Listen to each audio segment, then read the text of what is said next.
for the likes.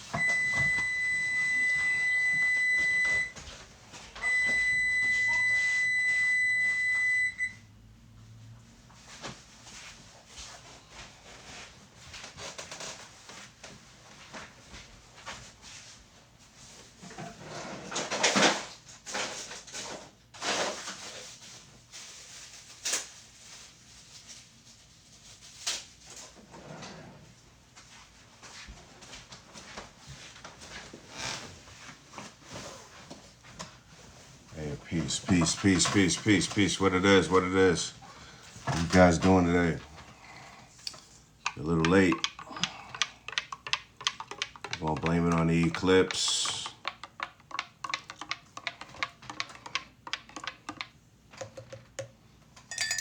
And we're just gonna tap in, see what's going on. Can you please share the live for us? It was a long drive into work. We made it here safely. We bumped into the couch. We bumped into, one of those little spiky things that help the plants grow. Ain't no dogs barking, ain't no birds chirping. You know what I mean? Praise God. Stopping on my closet clean out break. Ooh, spring cleaning is in effect. Tango mango. What's going on, my girl? I ain't see you in a minute.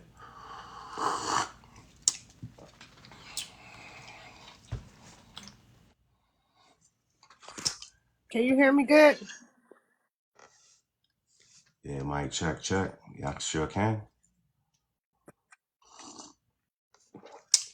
How's it on my end? Great. Fantabulous. That's great. We got communications. Mm,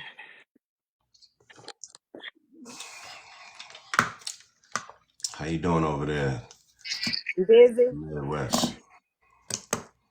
It's a beautiful day in Detroit, though. That's amazing. Beautiful day. It's still beautiful.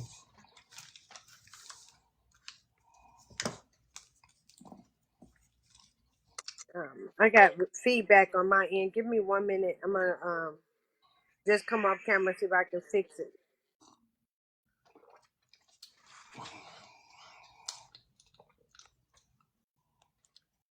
It was an awesome day today. Today was the eclipse. Everybody was talking about it. How many people saw the eclipse? Hashtag the eclipse. Clips.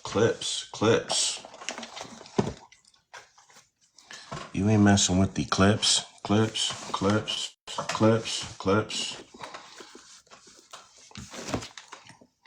How many people are high energy today? How many people are low energy today? It's affecting people both ways.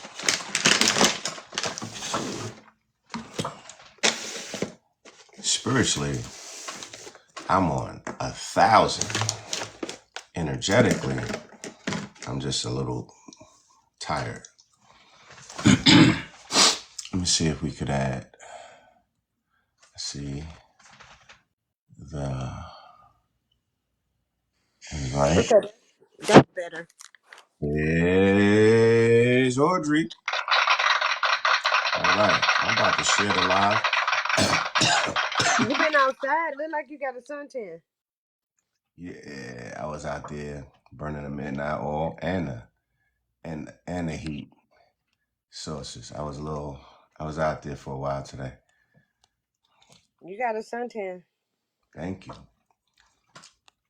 Don't take us long. Yeah, my daddy is chocolate. So they call my daddy Sonny Boy. You know what I'm saying? And in the South, you know, when you name a sunny boy, that mean they put Uh-huh. you outside for a while. You know what I'm saying? You was Right. in the front. Right. So my mama was screaming the lights, and I came out paper bag brown. So yeah, sometimes I had a tendency to be a little browner, and that's okay. Paper bag brown Merce, checking in. Okay. Um,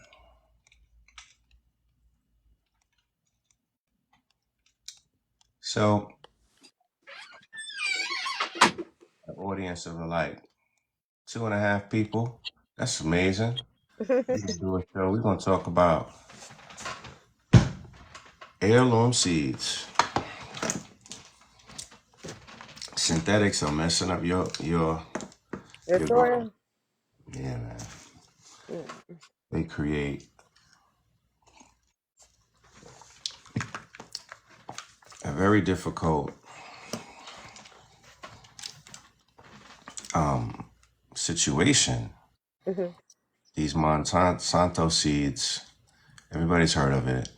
Mhm. If those seeds happen to blow on your yard, then they will force you legally, because those seeds are patent, Mhm. they'll force you to use their stuff.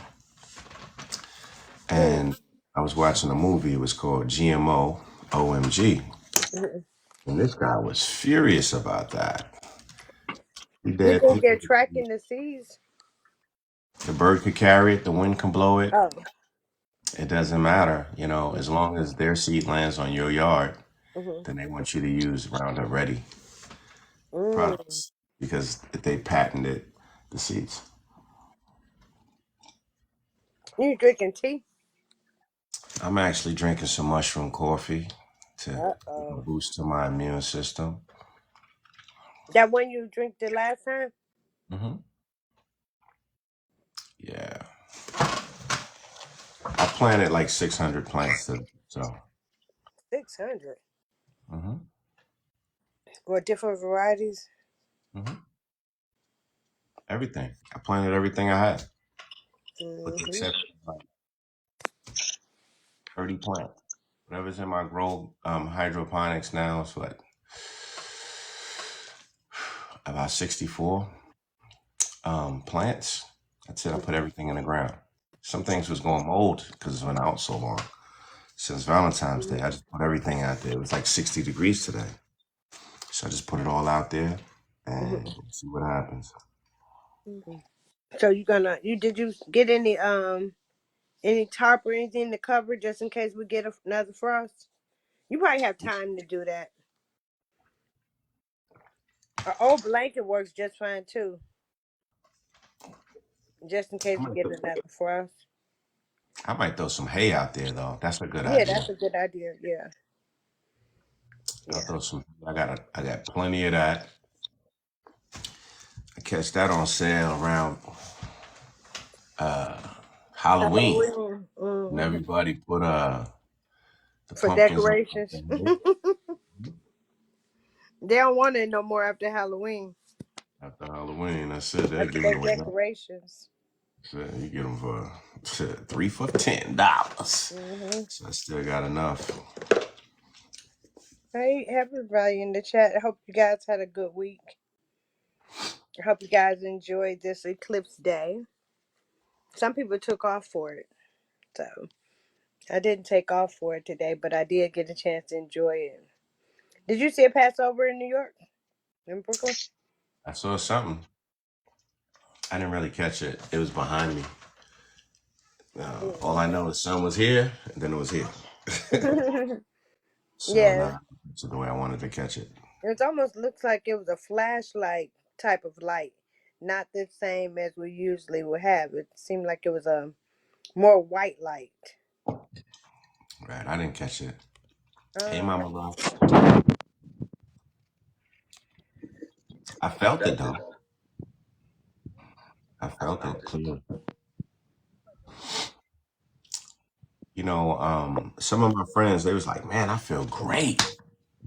So other friends of mine were crying today. Like, I don't know, I don't feel good. That's not funny. I mean, it's affecting people strange. Seem like my It was people. you mocking them that was funny. Nah, it's not funny. It's not. It's not like some of my friends who just so happen to be earth signs were really feeling it. You know, friends Mm. that I spoke to, and even some of the fire signs was feeling kind of way. But us water signs was on it. The few people that I speak to, Hmm. and Yep. that's it. You know, I So. wish I could play music with y'all, man. You know, we can't play music anymore because we Mhm. can't monetize if we play music. In my spirit, I'm playing all kind of beats in my head. Hey. Um. So what were you saying? What were you saying about the seeds? Which seeds do you think are the safest ones to go with then? Well, I mean, it opens the conversation, heirloom or non. And if you're using heirloom, excuse me, if you're using some synthetics, then you got to use synthetic products. You know, like BT. Hey, lady, lady 22. Yeah, if you use synthetic seeds, you got to use synthetic. Ouch. Hold on, Mhm. Yancy. You got to use synthetic chemicals. Right. BT. You got to spray your yard with BT, Right. and BT is after a while it only gets one or two sprays. Then the bugs become used to the chemical, Hmm. and that's what's creating the super bugs. You can spray all day, it ain't gonna do crap. So that's what it is. So all in all, you gotta have a love for this. You know what I'm saying? You have to love this gardening thing. Um, personally, please share the live. Um, you have to have a love for this. When you have a love for this, that's when you're gonna have success. Because if you're just doing this to make money, farmers don't really make money like that. You know, I saw Mama Rox says she saw the eclipse. Okay, tell us about the eclipse, Mama Rox. You want to come up here, Mama Rox? That'd be cool. We could talk about the eclipse for real. That'd be real nice. Share people's experience and thought on it. Yeah. The temperature seemed like it changed a lot at, at that Mm-hmm. moment. Um, the color was crazy. The color of the sky. Mm-hmm. Look like a horror picture getting ready to happen. Yeah, it did. Science fiction. It looked like science fiction for real. All we can do is pray, man. Stay covered. That's it. God's still the boss. I don't care what they're doing. Yeah. So that's that. So other than that, what you want to talk about today? Mm, I like the seed conversation. Choosing which way you're gonna go with seeds. I like going from one guard, the seed conversation. So I like when people like Derek pass seeds on to me because I know he did those seeds. Luke, the seeds, the poppy seeds from Luke. Luke cultivated those seeds. So I know exactly where they came from. So I do like that. Um, to be able to build more of my stash out of people where I know exactly where it came from. Not just the manufacturers. I want to know they came out of his poppy plants or his even the even like the roots and things like that. Getting that from other farmers. I think that's important. So then we can say we don't have anything that's been modified. Very important. That's another option, to promote seed saving to that point that we passing them along. I agree with you 1,000,000%. Because I think we really just need a few of us who, just like you have me, I have you. There's Tip, there's Derek, if it's 10 of us and we growing different stuff, we can always stay ahead of the game with the seeds because one plant produces forever, That's seeds true. forever. Hmm. Yeah, It's true. One seed can one give you seed. 300 seeds later. Yeah. One pepper seed can give you 10 peppers, and 10 peppers could give you about 300 seeds. That is 1,000,000% true. It's Hmm. abundant. We just hope all of those things they working out, considering the climate, man. Like, I was sharing with you that I planted a good bit of stuff today.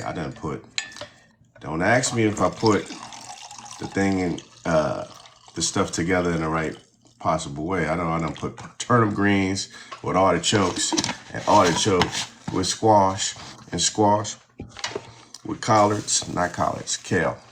I don't do Mm. collards. I put everything together, like whatever was in that grow machine, like you saw the other day, when I had that whole bowl Yeah, the of remix. those little pods, it was a whole Yeah. reason. Hmm. So I just took it right out, boom, time, because it's being in that water habitat is getting used to that. It's Yeah. time. Yeah. Sink or swim, baby. And some of those trays started mold in my house. I was like, oh no, we can't even play that game. So I just went ahead and a whole tray out there, boop. And come summer, if I got 70 peppers coming out of that, then that's what it is. Because in each one of those little squares, it may have been 2 or 3 seeds in there. So I put a good bit out there. So it gives me a chance to reset.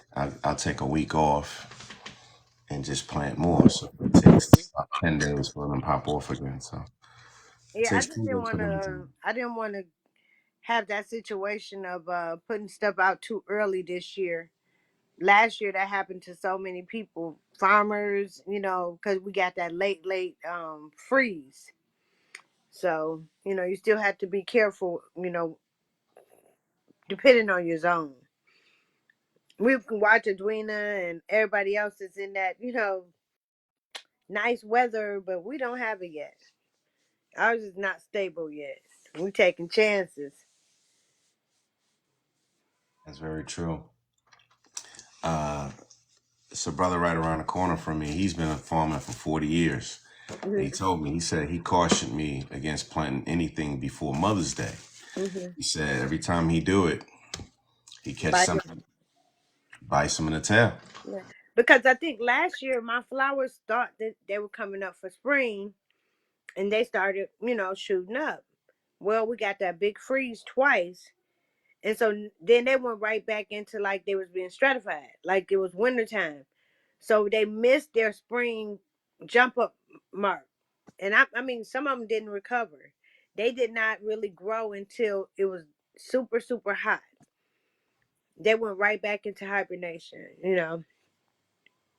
So you have to be careful, and use a greenhouse or some sort of covering over them just to kind of protect them if you're in a cooler climate. But yeah, I'm, it's time to get busy still. I'm gonna brag a little bit. Hmm. So, in my biome, I have trees going. And what happened was I have my elderberries. Some things is kicking off, some aren't. So what I decided was I put my strawberries with my elderberries. And when I pulled up sometimes when you're companion planting, you don't realize that sometimes you're stunting certain things growth.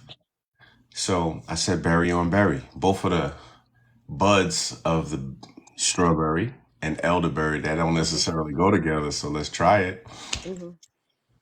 I put my elderberry and my strawberry in one pot, and just so the birds and the squirrels won't try to attack. Hmm. a harvest, I put some peppermint and I put some leeks in there, some onion, raw onion. So I did that first, and I had like different things. I got hazelnut, I got chestnut.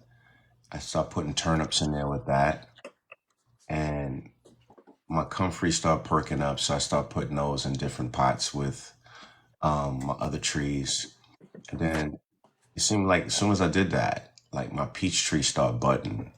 Like when like I saw this in real time, like within 3 to 6 hours. Hmm. Maybe it needed the comfrey and whatever I put in there. Like so, I even had some chia seeds. I mean, not chia seeds. I had some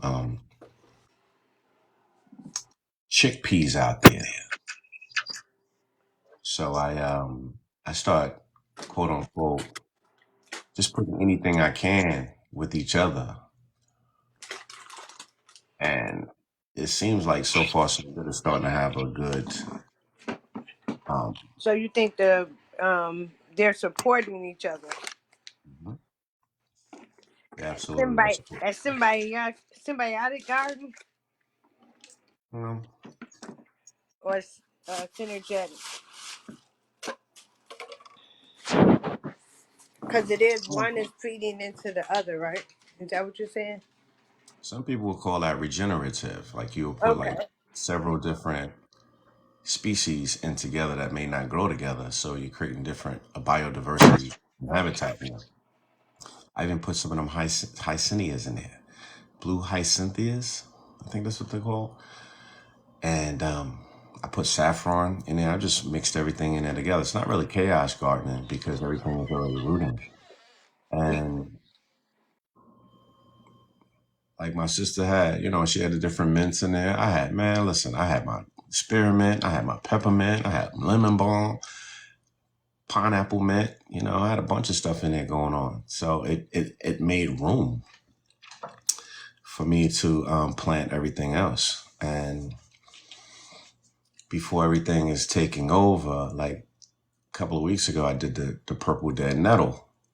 When I put that purple dead nettle out there, and I picked up maybe 10 gallons of that, 2 Home Depot bucket, 5-gallon buckets of that. It all came back again.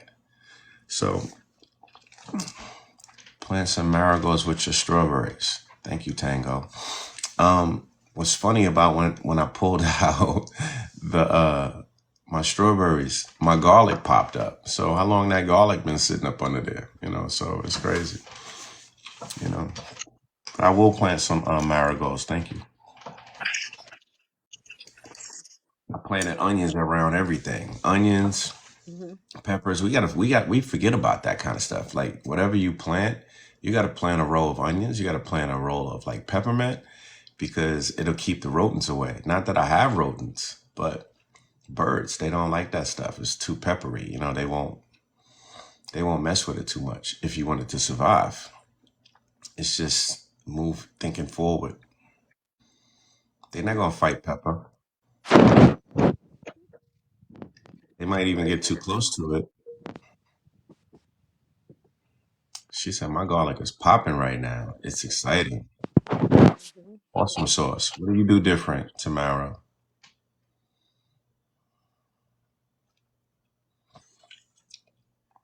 I didn't put asparagus out there, artichoke. So I hope it all come up. Yep. And everything will have its time too. So it's good not to go to pulling stuff out the garden just because you don't know what it looks like right now. Don't recognize it every year from year to year, Because with asparagus, the flowers, even though they're not producing that first year, the asparagus, the flowers are still beautiful.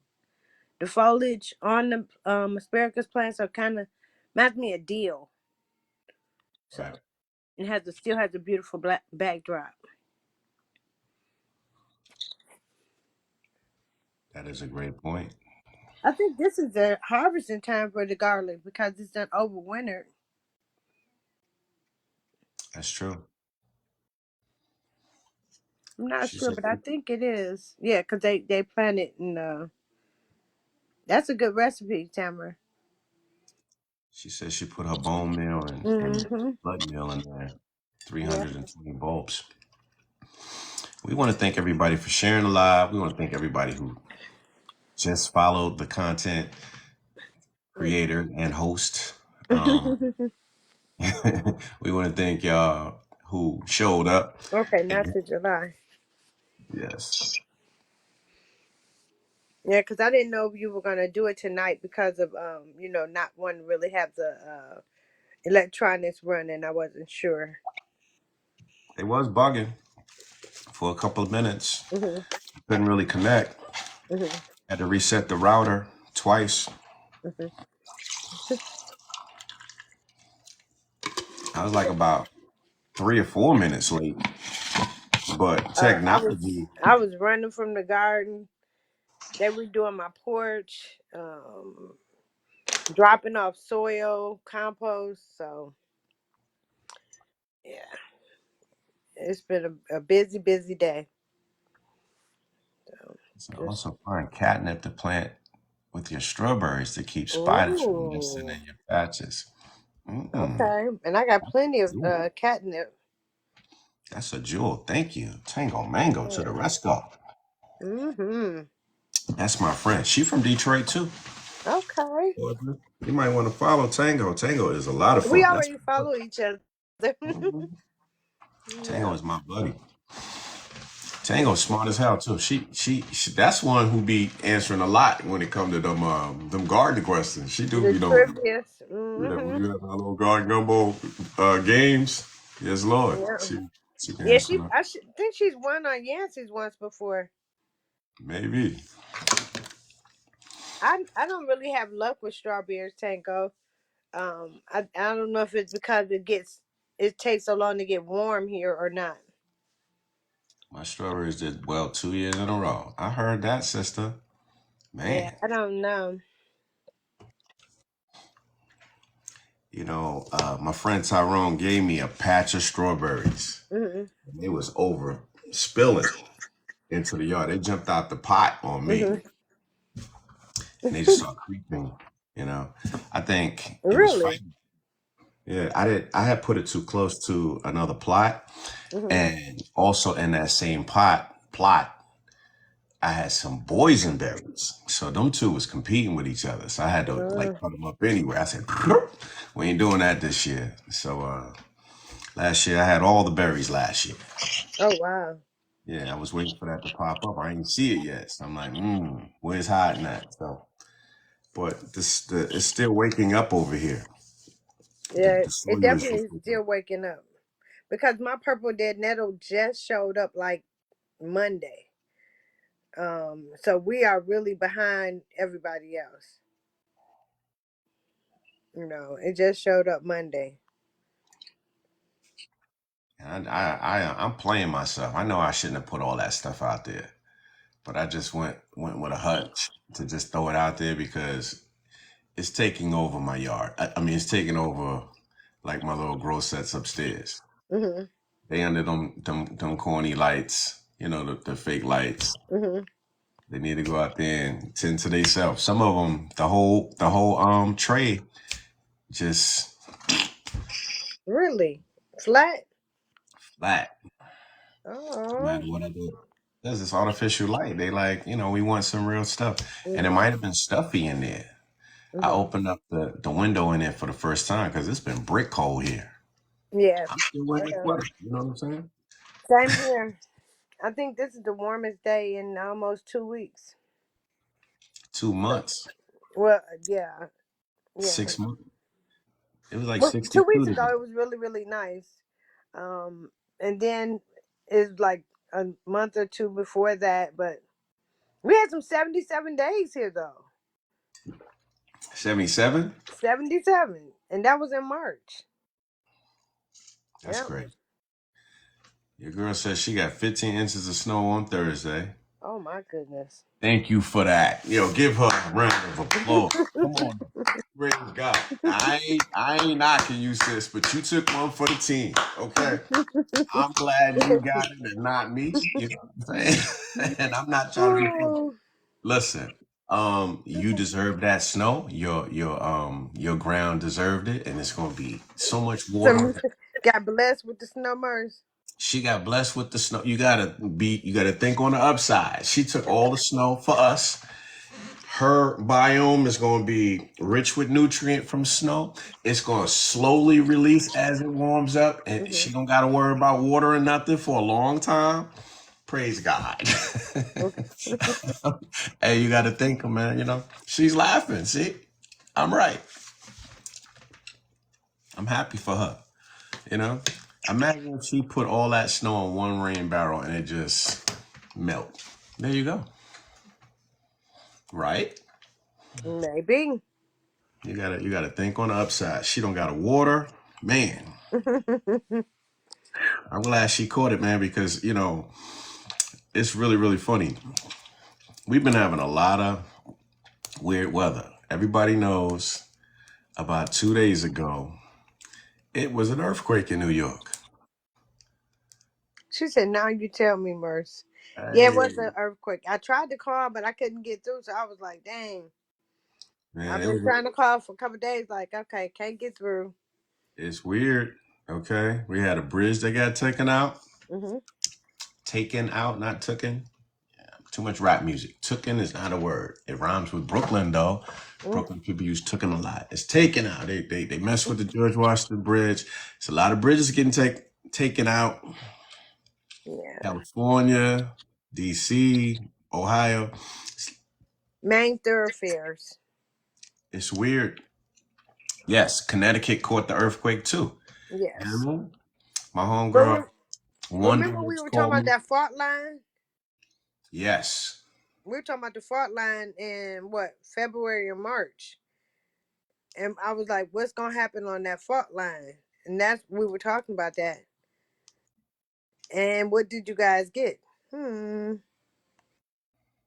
I said it's gonna shake you. It's gonna shake y'all up because we was something happened in one place, and I was like, are you guys on that fault? I think you're on the same fault line. But they said the fault line doesn't have anything to do with earthquakes. But if the earth plates are shifting, isn't that what an earthquake is? Okay. Your girl Wonder Whips called me from Rhode Island. Merce, you good? You We good, right? we felt that. I said, Mhm. Rhode Island? Rhode Island felt the earthquake. So I had to crack the joke. I What you said, Wonder said? Whips, you ain't had no earthquake for real. Uh-oh. She ain't had no earthquake. She in love. She all shook up. In Yeah, that's my love. girl right there. Shout out to Hey, Nikki Vaughn. Watch. Mm-hmm. Vaughn, good. What's up, Miss Vaughn? That's my friend too. Yeah, man. So yeah, Mm-hmm. Wonder Whip's in love. She all shook up. Wonder Whips just had grandbabies. Oh wow. She had two twins. I mean, a set of twins, not two Instead of twins. That's four. boy, you done messed up that one and the Brooklyn Tookin. Yeah, man. Tookin in Brooklyn. I didn't have my shot of mushroom coffee. Now we ready. Let's go. Okay. Let's see it work in real time. I'm back. Yeah, she had a set of twins, two twin boys. Oh, okay. Beautiful. I'm not gonna reveal their And the name. saga continues. The saga continues. I Hmm. get updates. I love new beginnings. They some Beautiful. handsome little babies too. Oh. I love it. Hey, that's abundance, man. 2024, she got grandbabies, twins. That's beautiful. Hmm. Hmm. Double trouble and double blessings. Yeah.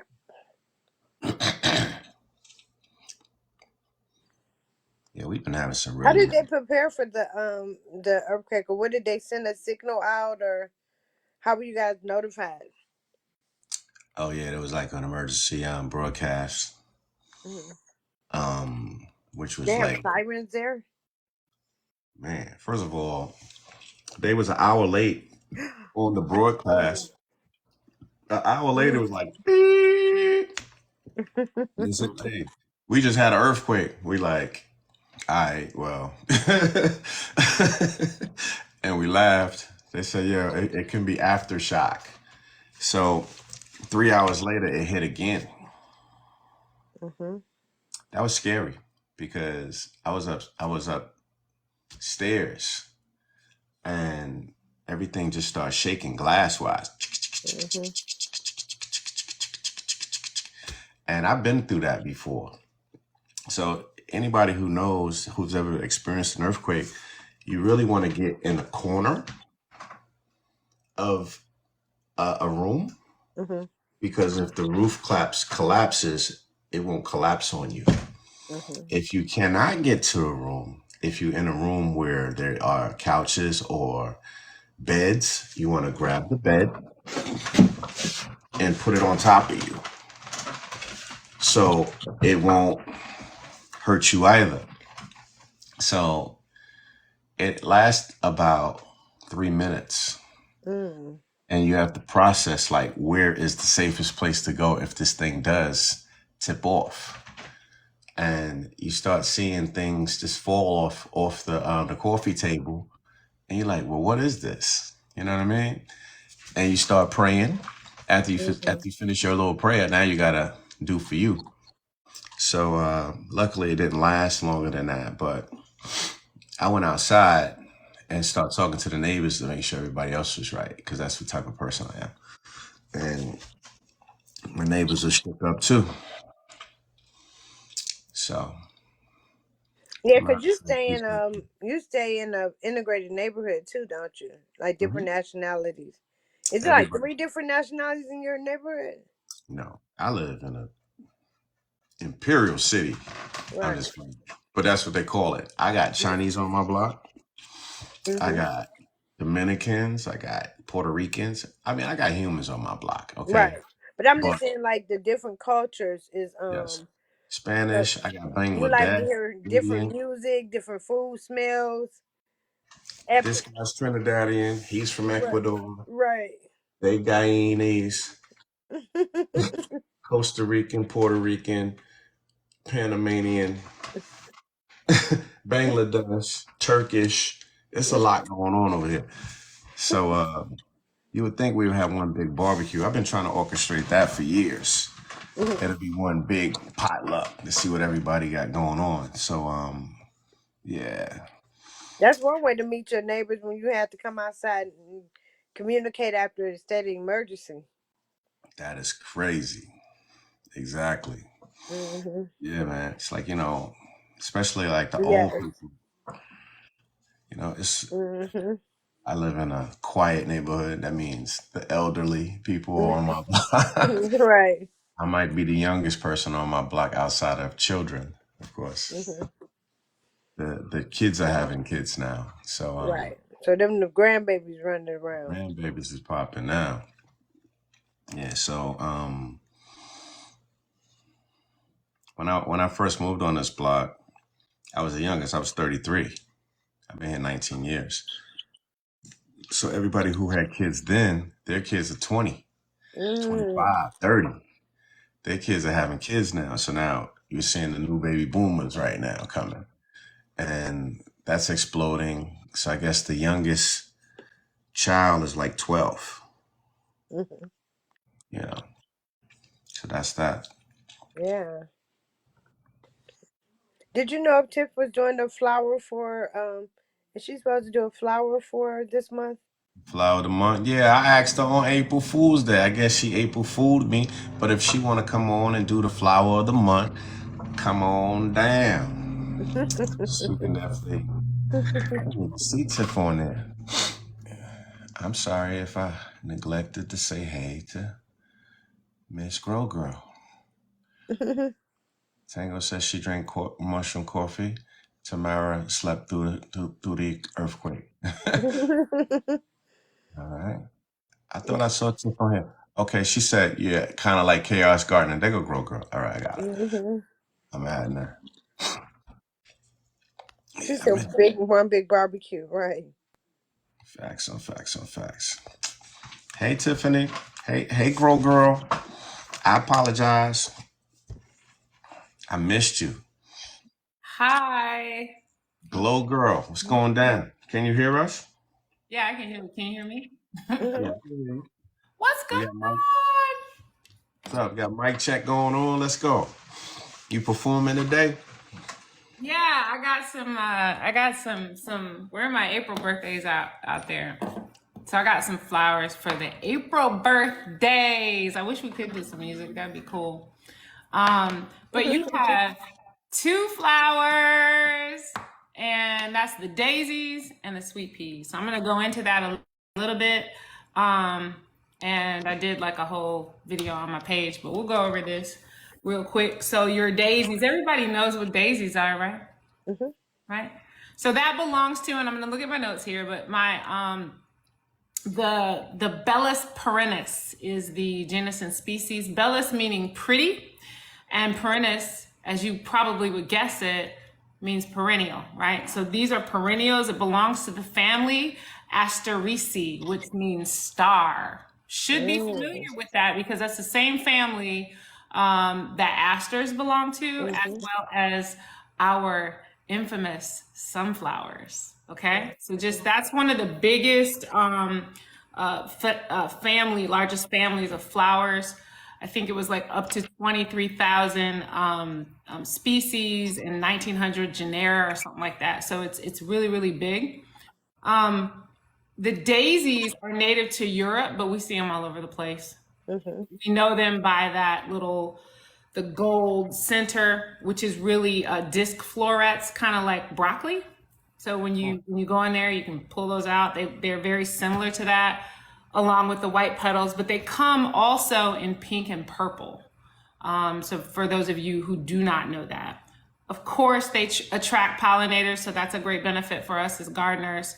Outside of them being really really pretty, they are low maintenance. Again, they're perennial, so these are they're not naturalizing, so they don't self seed, but they actually come back, right? So that's a great thing to have in your garden.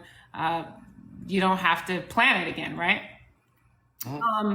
They adapt to different types of soil. So this is great for those who are in different zones, or like myself, in the beautiful state of Georgia, where we have red clay, right? And then there's other regions like you, Audrey, where I am originally also from Michigan, where we have that rich, deep, dark soil, right? So it can survive in diverse types of substrate, right? Couple of symbols for daisies from my birthday people in April: purity, simplicity, loyalty, love, and new beginnings.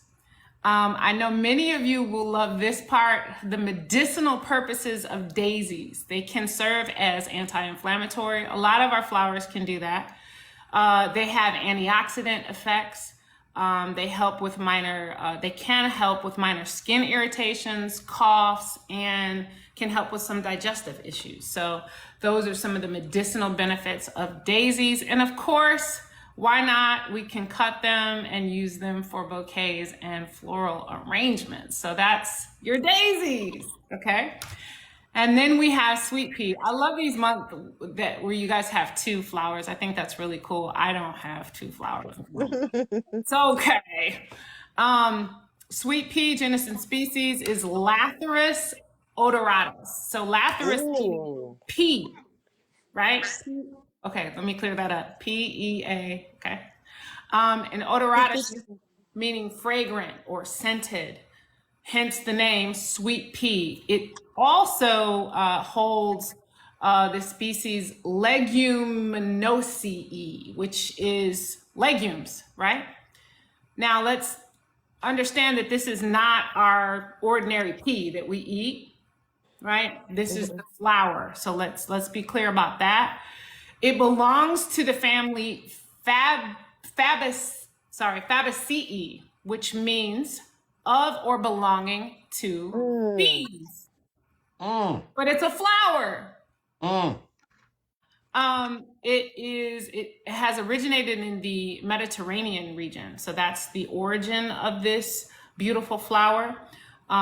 It comes in pink, purple, blue, red, white, and bicolor variation. Now, Mm. I don't know if the whole bicolor thing is like a hybrid. I'm not really sure about that. It is an absolutely beautiful flower. It kind of looks like a butterfly, a winged butterfly. Mm-hmm. It has hence its name, it has a sweet and floral scent. It is an annual, unlike the daisy, it's an annual. Okay. Okay. It survives in the cool weather and well-drained soil. So it's a little different than the daisy. Daisy has a little bit more, it's more flexible, whereas the sweet pea needs well-drained soil. So keep that in mind. Full sun to partial shade. This is what's really cool. So it's not our ordinary pea, but it vines like a pea, and it has Yeah, tendrils like like a bee. like the pea. So if you have, Is any of that edible though? I'm getting to that. Oh, I'm sorry, friend. So, but no, it's cool. That's a great question. Great question. So it has the tendrils. It can grow up a trellis. It can Mm-hmm. grow up to 8 feet, 6 to 8 feet. Okay. So if you think Mm-hmm. about, if you're trying to have something decorative like an arched trellis, this would be a beautiful one to choose, right? Again, it's a flower. What does that attract? Pollinators. We all need those, right? Mm-hmm. Um, it means blissful. So the symbolism is blissful pleasure, delicate or Ooh. transient pleasures, and gratitude. It's a Mm. little different. Now, here you go, Audrey. You ready? Yes, I'm ready. All right. So, can be, I need everybody to listen clearly because Can be. if there are two people that I know that really stress to really know like herbs and to really be careful with them, how you can't mix things together, and you just got to be really educated about these things that we can or cannot ingest, right? We've got to study and we have to do our research. It's very important. They can be toxic if ingested. Mm. Okay. So think about that as it pertains to where you're putting it on your land, in your yard, Mm-hmm. that it's not touching things either. Right. Mm. Mm-hmm. That's very important. So it may be like on a back of a fence or something kind of by itself. We talk about sunflowers and how much they use up nutrients. That's why you see them by themselves because they take up so much nutrients, right? But anyway, the seeds of the sweet pea contain a compound, and I'm gonna try this. I hope I don't mess it up. Called beta aminopropionitrile. Okay, Mm-hmm. this particular compound causes a condition. Hence, the genus of this particular flower called latherism. Ooh. What you say about my mama? Latherism, cuss word. Now, but Right. so the genus The is garden cuss word. Lathyrus odoratus. Remember I said that. So the condition that it may cause if ingested in large quantities is called latherism. Okay? Latherism is characterized by paralysis. Wow. Mm. So you think about this flower and how beautiful it is, yet you know, Yep. it can cause some damage. But anyway, nevertheless, an extremely beautiful addition to your garden. Just both of these flowers, all of the April birthdays. I do want to say happy birthday to you. If this is something that is of interest to you, then you can add these beautiful flowers to your garden. That's it. I'm glad you made the point though, because the toxicity of plants Sorry. need to be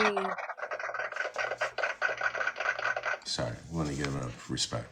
Go ahead, Audrey. I'm sorry. Got it.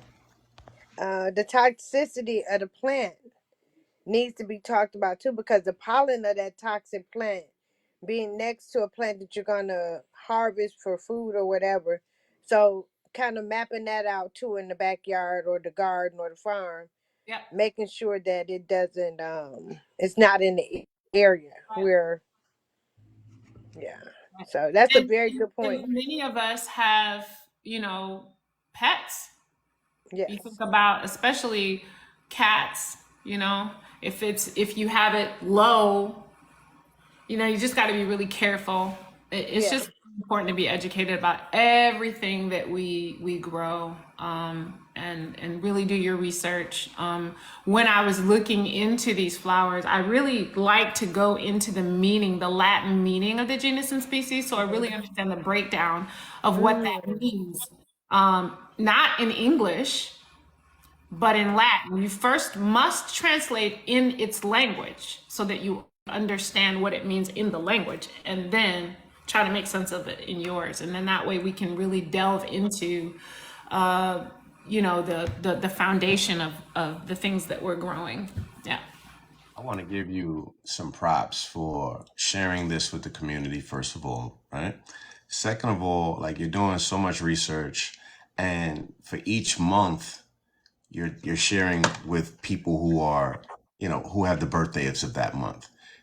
It almost gives you like a horoscope type of effect, right? Because like as you're talking about the daisies, you're talking about these other things, and that one plant, I need you to repeat that is related to some type of paralysis. This is really good information, right? And why is it important? Sometimes we plant things that we just for aesthetic beauty, right? Like I have friends, older people, they're not in the room, so I'll just say this. A friend of mine had planted these beautiful plants. Let's say there was lidocaine or novocaine or whatever. And not knowing, they was looking for the aesthetic beauty of them to give a pop in their garden.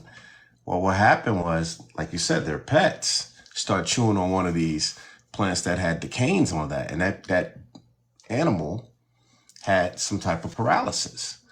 And it gives education, lessons are learned in blood, um, that anything in the cane family, it can mess you up. I mean, seriously mess you up. Cocaine, lidocaine, novocaine, all the canes, it has a numbing effect, Yeah. right? Who knew that, right? So it gives space to what you're saying. You're looking at the Latin genius of these words, and you got to start looking at that because okay, in the Latin word, it'll tell you exactly what it does, right? Oh. So it's like Larry just said, he had no idea, and nor did I. But see, when you're around this kind of stuff, especially if you have pets, right? If you're walking a dog and you know you ask somebody about their dog, you better have some time Yep. because that person is going to tell you all of everything that's going on with that animal. But like again, I just wanted to bring back to what you said. This is information that's extremely useful. If you're not born in April, okay, you know, or March or Or you'll have whatever, a you're month. waiting for your birthday. You're waiting for your birthday. It's only as important to you when it's important to you. But some of that stuff that you was dropping down, mm-hmm. you said it, but you didn't say it. We have to highlight that because you know what? These things could really mess you up. And a lot of these plants can have multiple uses, right? Mm-hmm. And that's what we're learning. So Well, I one of just wanted one of to the give places, well, where I started was not gardening. I've been dealing with house plants, just regular house plants, for years, over 30 years. I've got all different types of house plants.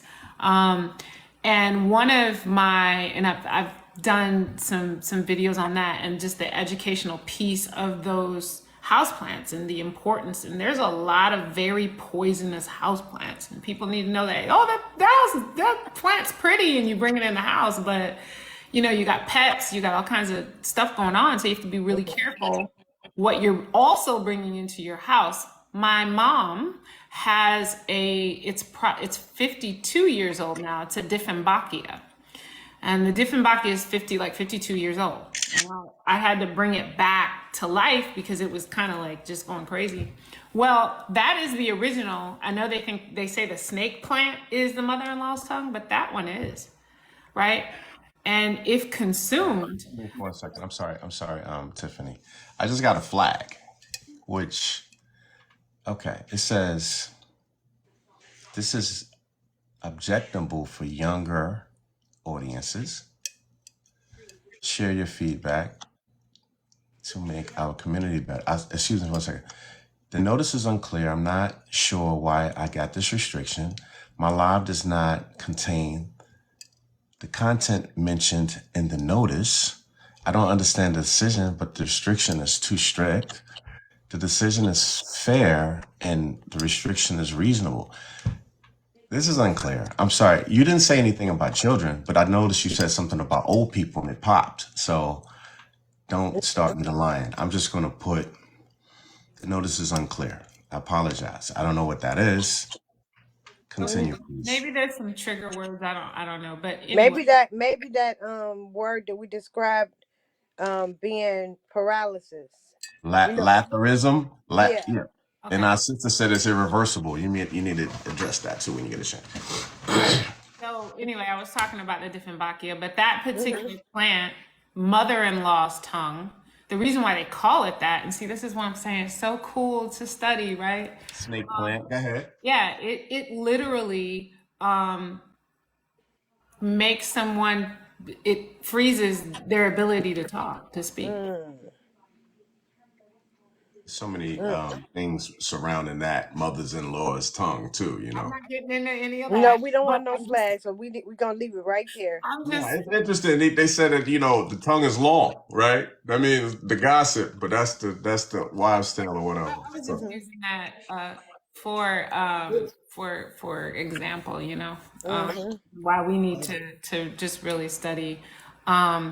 But you wanted me to delve a little bit more into the, should I say the aphorism. word, the L word that we said earlier? No, Yeah, our sister asked, no. is it irreversible? Go You ahead. know what? I don't know. I haven't gone that deep into it. Um, Taylor Manuel asked I'll that. look it up. Okay. I'll do some more research on that. Oh, but you know But what? yeah, Even but just bringing up that point, making that maybe something that everybody can put on their calendar for the plants that they do have. Go and check the toxicity of the plants, and if you need to move them now before they set. You know what I mean? Before the summer and spring and everything really gets rolling. It's maybe it's just a blessing to hear it now and just go check when you talking about putting stuff in and changing stuff out. Yeah, I think, this can be the precursor or the catapult for those people. Maybe we don't have all of the information. I may not be able Yes. to delve deep into this L word, but at least it gives you kind of this Bunsen burner effect where you can start, looking into your Investigating what you have. situation. Mm-hmm. It should, spark your curiosity about what you have. Yep. know? So, but anyway, those are the two flowers for April. I have if you don't mind, I'll say I have a collection on my page where I have January through April. So those of you who may have missed January, February, March, then you can go back and look at those flowers as well if that represents you. And I'll do it for the Yay. whole year. So We appreciate you. hey, thank you. gotta hit them with the claps. And that's not a STD. Those claps is not a STD. Those claps are ish to do. All right. So back to Audrey. Me. You can't go behind that. I know. Because No. I'm not trying to get no flags, okay? We got a Flag on the flag talking play. about old That was people. flag on the play. So you talking things that young people don't understand. You was Oh, just talking okay. some stuff and it was above their head and the algorithms was like, hey, wait a minute now. They had to research your research. That's all that was. Because I didn't see anything that was disrespectful. We try to have a decent community headlines. I mean, guidelines. Hey, Sweet Pea. Right. Hey, Deja. God bless everybody coming into the room. Hello, Deja everybody. asked about mother of a thousand plants. What Nope, was it? I'm not sure about that. She was asking about a specific plant. I think the name of the plant is Mother of a Thousand Plants. Hmm.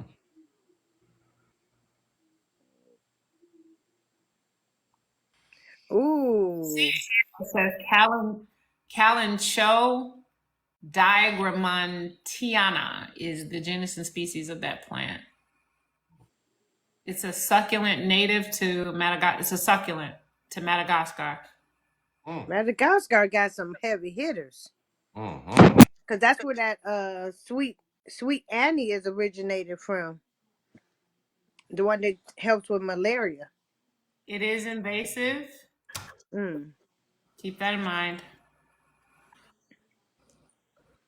Hmm. Yeah. So you just sparked a whole new assignment. Hmm. Everybody get to identifying your plants.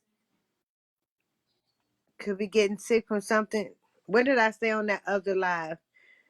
That you'll be sick and don't nobody know why you're sick because the plants that you are growing around you or consuming. So Or it's you important. or you may have an allergy Mm-hmm. to that something. Yeah. Well, Something in it. you never know. You know, our new friend just said to us while we got the restriction, because I start using verbiage about cane. As soon as they heard that word cane, this is not for kids. Okay. Yes, this is for kids because your kid's gonna mess around and eat lead paint chips. Okay, so sit your tail down, TikTok. You know what I'm saying, and get yourself together on the day. Okay, you heard it here. You This know, is for it, kids. it This is is a beautiful community. We don't do drugs. We don't endorse that. We don't endorse alcohol. We don't endorse profanity. Stop trying to troll me. Sit your tail down somewhere. You know what I mean? We're trying to have a beautiful Garden Gumbo community. And whoever flagged me, you are violating the Garden Gumbo community guidelines. Sit your tail down. And if you do it again, you're going to be muted. Okay? So back to the next person who want to say something. Okay? I just want to put that PSA out there. I ain't playing with nobody. Mhm. what'd you say? Bluff. Right. Bitter dock and I jolts. couldn't resist. I'm sorry. I'm planting bitter dock and jolts.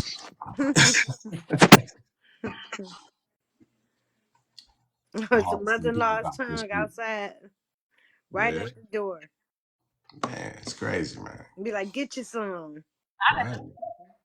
Wave to everybody in the hallway. Hey, y'all. I see y'all out there. I appreciate y'all being there, whether y'all click in or not. You know what I'm saying? Ooh, Come on in here. The water he said is in the great. hallway. I see you, baby. You know what I'm saying? Wave, give my good side. You know what I'm saying? I try to keep it faded. You know what I'm saying? Go ahead, baby. Record me, baby. Hi.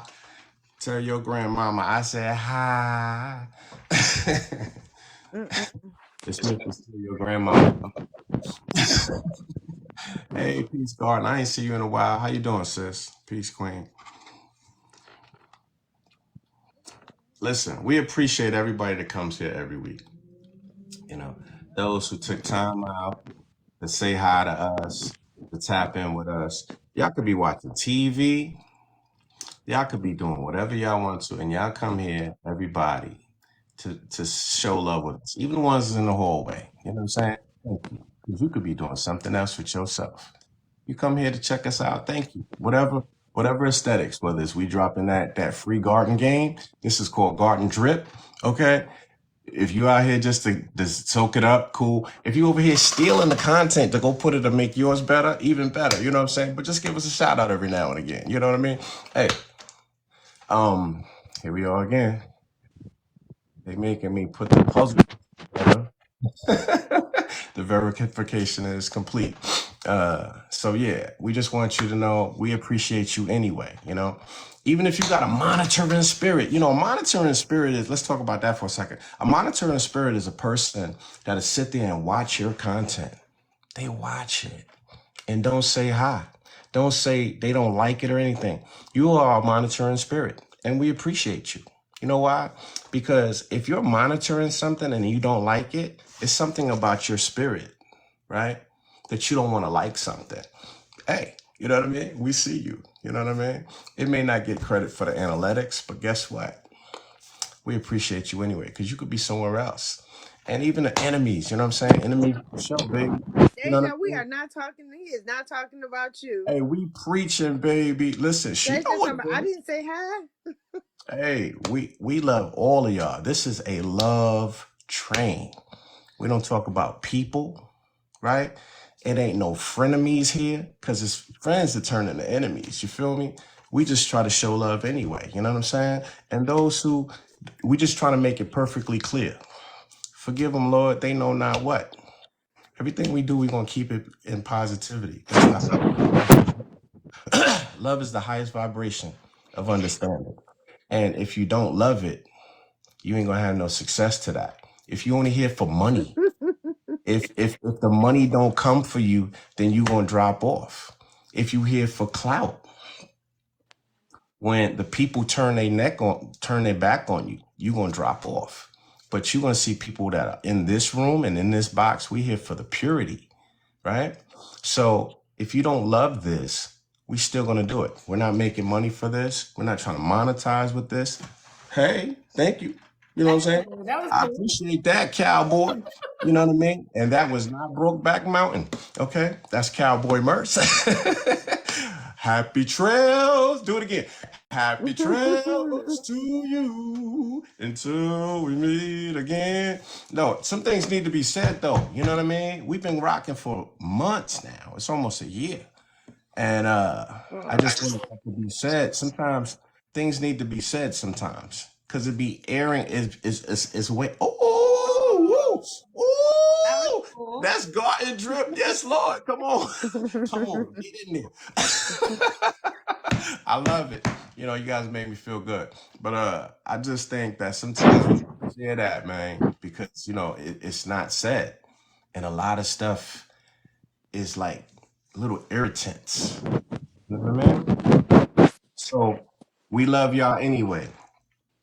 And we're gonna bring it back to Erica Badu. You know what I'm saying? The beautiful. Bad lady. Man, Go ahead and give my sister some drops, man. no, we good. Go ahead and give I just her want y'all to some be. some some pearls or something. Mm-mm. Some Sikorsky's. What is it? The Swarovski chandelier drip. Did anybody do that 1C challenge? How's that going for y'all? Mm-hmm. Mine just popped out. Has yours popped out, Merce? About that. Okay. I put soursop. Right. I You chose started a with hard seed. that is an extremely hard seed to me. Yeah. I Always being an put overachiever. well, I guess I played myself because I should have just did it under the heating pad. I Mm-hmm. put it in the hydroponics because everything else is Oh. popping with it, and it just never sprouted. So I'll do it again. Ooh. Hmm. Talk about the 1C challenge because some people may not know what that is. You want to, or you want me to do it? You You can guys do want it. to? You can do it, Merce. Okay. All right. Well, I did not start the 1C challenge. So shout out to our friend Ash from Cleveland, Ohio. That's I right. believe, I believe her and Garden Gumbo alumni Ryan started that. That's what I heard. I'm not sure, but I Yeah, you definitely going them know TikTok streets. in the TikTok streets, that's Yeah, what they them told TikTok me. streets. I see Ash promoting it. Mm-hmm. Everybody's tagging me in the 1C challenge. I have nothing to do with it, but shout out to the community. Um, And the one seed challenge, essentially, I didn't start it, but in the TikTok streets, basically they shared with me, you're putting one seed to see if it pops off. It was to stimulate unity in the community, and everybody do one on one accord. Yep, One just to show that you can. It challenge. doesn't take everybody can start where they are. I think that's beautiful It It is a was. beautiful. It was really nice. because it's inclusive and it doesn't Yes. make people feel like they're intimidated. I Or love having to compete or anything. exactly. I love all It of that. wasn't a That is competition. community. All the smoke. Look, Yeah. we got to shout out. Listen, it's a bunch of stuff going on. Look, it started with, listen, the one seed challenge. Let's get this together, right? Let's reset. The one seed challenge was also in addition to the Garden Wars 2024. Sister Sarah started that foolery. And there's also the one cutting challenge, right? Hmm. By Farmer Cat, not the singing cat, Farmer Cat. So all of these are different things that's going on in the community, and so that's why everything is getting a little bit conflated because there's so many different unique challenges going on. Hmm. But the one seed challenge was also with that. So with so many different challenges, we can't just accentuate on just one. So we have to give them all love at the same time. So Because we that give them gives people all love. variety. If you Huh? can't do this, if you can't do garden wars, you can still participate. Something else. Yeah. I'm with it all. Listen, I'm Hmm. down for all of the smoke. You rub the genie bottle, you know Oh what I'm Jesus. saying? It's the smoke going to compare. Okay, Appear, just you know. make sure that you don't get a flag for your your The next words. is the potato war. Everybody want the potato war smoke. I already know. We're gonna start that in May, baby. I already I got Okay, I I already got got my something seed going. potatoes ready. let's go. Last Um, year, can we talk about I got that? them something seed brewing. potatoes ready. Oh my goodness. Last June, I jumped out there and said, let's do the potato wars. Where's Peace Garden and all of those people? They were here. Um, I Mm. tagged Luke, I tagged Sandy G, Sweet said she ready. and someone else. Oh, Geo Plants from Boston. And the Okay. only one jumped on it was really Luke. And it was me and Luke was holding the helm of that. And the potatoes was going crazy. They try to make it an East Coast, West Coast thing. Like, see, Tango, the potato wars was hilarious. Oh my God. And at the time, it was perfect, man. I mean, God is good. Something whispered in my ear said, go ahead and do this potato wars. Uh, at the time, it was the chicken wars and the cow wars at the same time. So all three of those wars was happening, and the potato wars was just simply hilarious. We had a great time. Mm-hmm. So this is, I'm gonna call it spin-off episodes. Garden Wars is a spin-off episode. So now, look, we got Lufa Wars, uh, the I singing. seen Courtney's loofah is growing. Did you see the video? Nah, I didn't see. She Her didn't tell loofah me that that. she got last, her seeds that she got from Loofah Brown, I think. Ooh. Yeah. And it's really coming out the pot and everything. So she should have a nice loofah run this year. Yes, Lord. Look. We'll talk about. Can we talk about the Lufa Wars? Lufa Wars by Kat. Please follow her. She's in Charleston, South Carolina. We have the Cabbage Wars is by the Backyard Farms. He's in Harvey, Louisiana. Good Mm-hmm. friend. Okra Wars is by Untold Riches. I think he just joined. Please follow all of these people. Mm-hmm. Did I miss anything? Mullen Wars is by Mm-hmm. our sister, the Golden Garden the Golden Goddess, you know what I Mm-hmm. mean? She started the Mullen Wars and, of course, the Potato Wars. So we have all these things going on. And, it's fun. It's not a real war. It's Mm-hmm. just showing off your garden stuff. Yeah. So, you know what I'm saying? Mm-hmm. We love that, man. Building unity in the soil. Unity in the community, baby. We all for it. What's up? Shout out to this mushroom coffee. It finally kicked in. Oh wow! When you say kicked in, there we go. What does that mean? Um, I think my neurons are firing off a little bit faster, if that means anything. Yeah, I I don't remember the. feel caffeine. It's I just remember you can that just feel first the night you vibration. were on when we were doing. I think it was trivia with doing it, and you just could not control yourself with that mushroom coffee. I think you had been drinking it all day. You remember that, girl? Nah, I think I get excited about You gardening. You remember know, that? We kept saying, "No more coffee, no more coffee. Put that coffee down." I don't remember that one.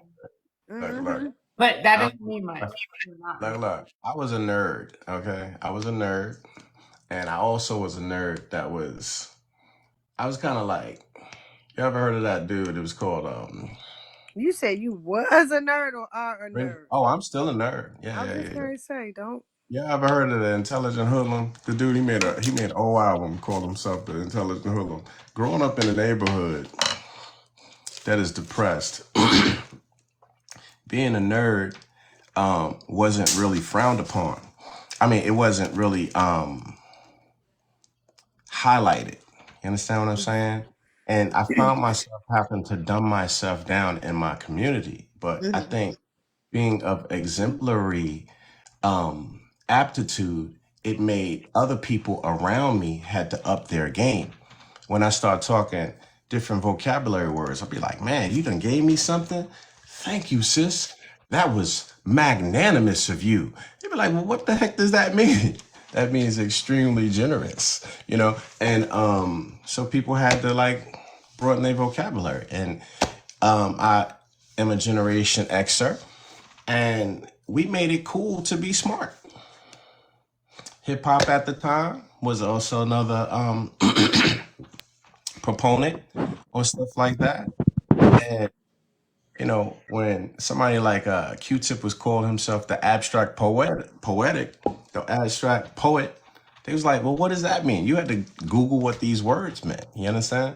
So I found myself getting into a lot of fights Mhm. in my neighborhood because I was smart. I ain't saying I'm the best fighter, but I'm still here.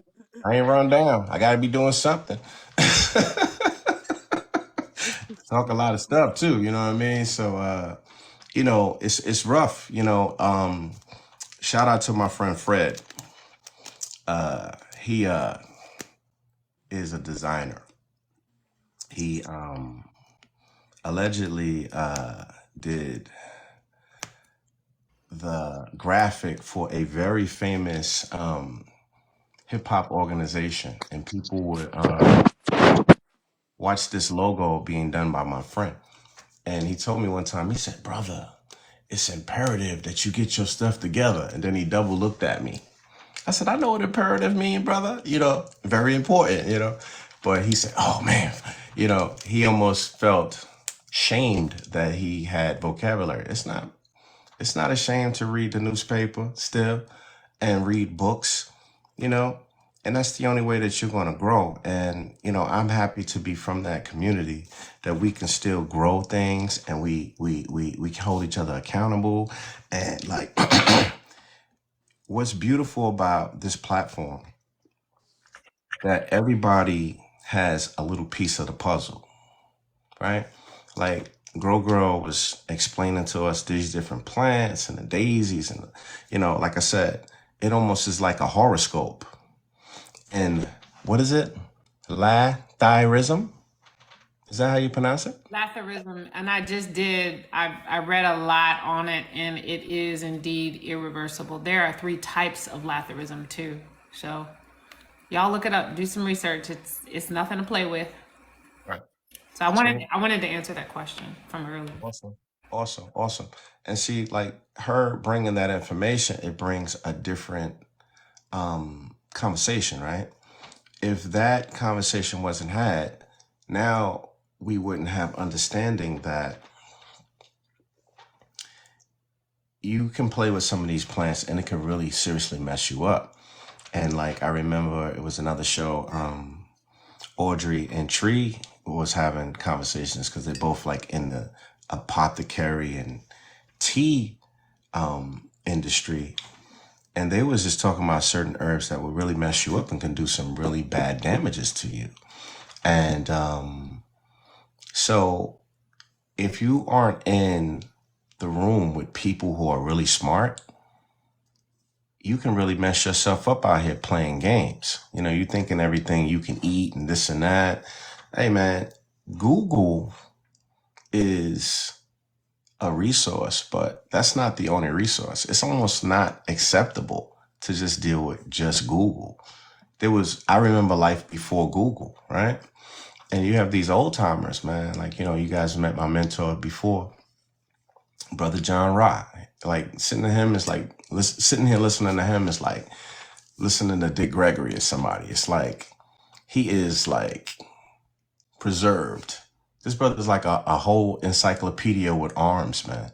You know, and he has so much information, man. That dude got more information in his pinky toe than most people got in their whole body.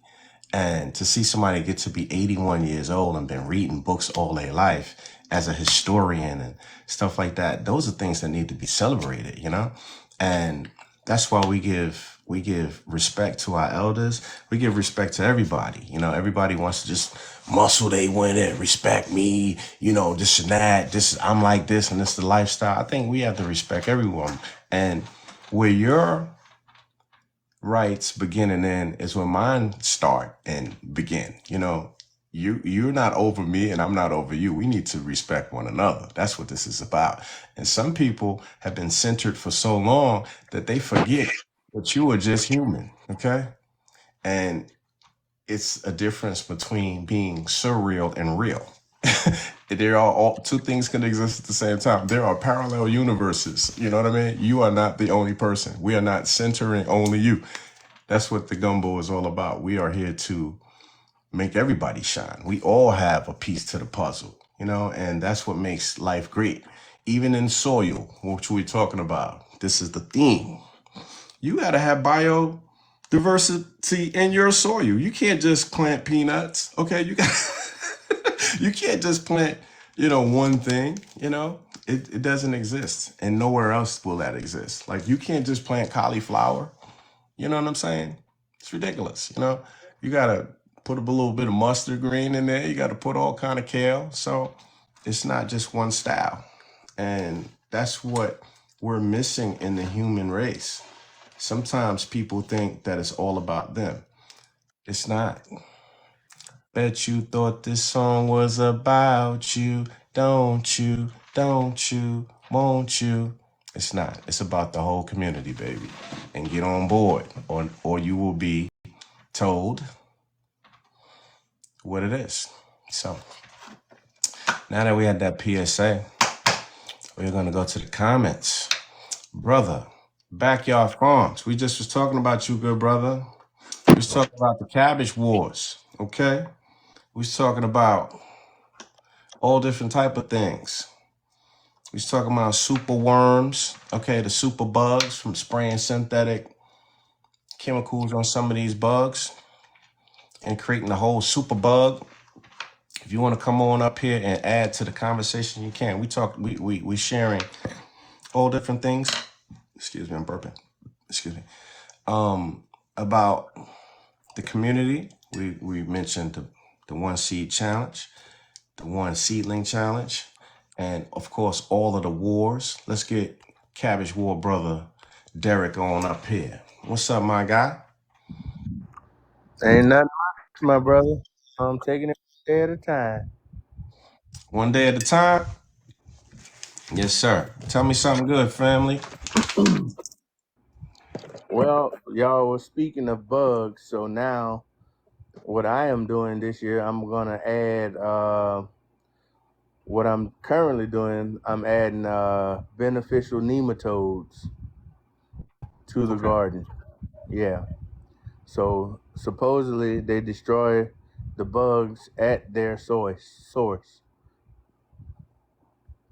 So that is one thing that I'm doing, but also I am taking the extra preventative measures. As y'all seen, I was pruning tomatoes today, so now I prune from the bottom up. So there is more of the main stalk in the ground than there is leaves and things for bugs to crawl on and germs to infect. Hey, Derek, I got to ask you a question. Can we talk about BT? Are you in a space to talk Yes, about that? I am a BT person as well. You just Okay. cannot use BT. BT cannot be used as a everyday thing. Once every 3 to 4 weeks to me, Man, brother, because if you use it more than that, the bugs become immune to it. brother, I want you to do your homework, please, sir. That seems Sir. frequent. There's a movie called GMO OMG. Brother, this man went through plants after plants after plants, and he talked specifically about BT and how farmers are spraying that on their soil. And I mean, there was so much information. I don't remember exactly which worm it was. I should have wrote it down, but it was a plethora of different bugs. And you're spraying these things on some of these bugs, and they're becoming immune to it, and they Yes, become super bugs. yes. Right. And I think that's very interesting. If you use it more than what they recommend, you will have super bugs. I guarantee you that. Um, so mine is if I have no bug problems, I don't use it. Other than that, I'm using something like what they call those the organic oils, like the things that you would put in your dehumidifier or whatever to make you You talking about eucalyptus and like neem and like all that? lemongrass, yeah, eucalyptus, neem oil. It needs to be used sparingly too, just as the BT, because the bugs become immune to it. Oh, that's crazy. Now, lemongrass oil, hot chili oil, Mm, and I'm gonna tell y'all something else we use down in the South among organics is the liquid crab oil, like you get from Zatarans. mm, You spray that, and your bug problem is very minimal. mm.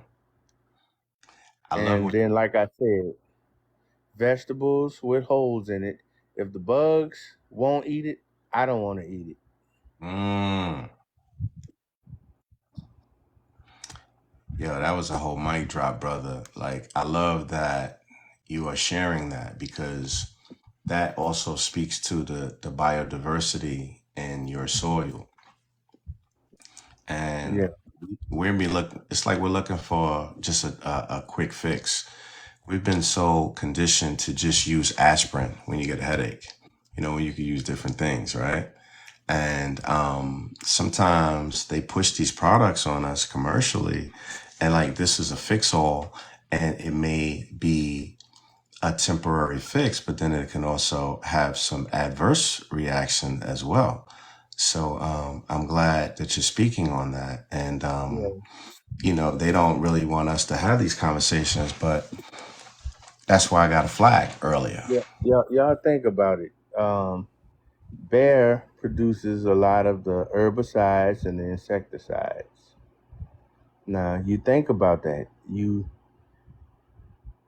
If you continuously using that stuff, like some of my uncles here, they believe in commercial fertilizers, and I've been preaching to them. I'm like, guys, look, y'all need to lay away from that stuff and use more of the natural stuff. Well, their soil compared to the soil that I garden in, it looks like a hard clay shell type product because they've been using that stuff so long. The soil is taking that stuff in and turning into rock.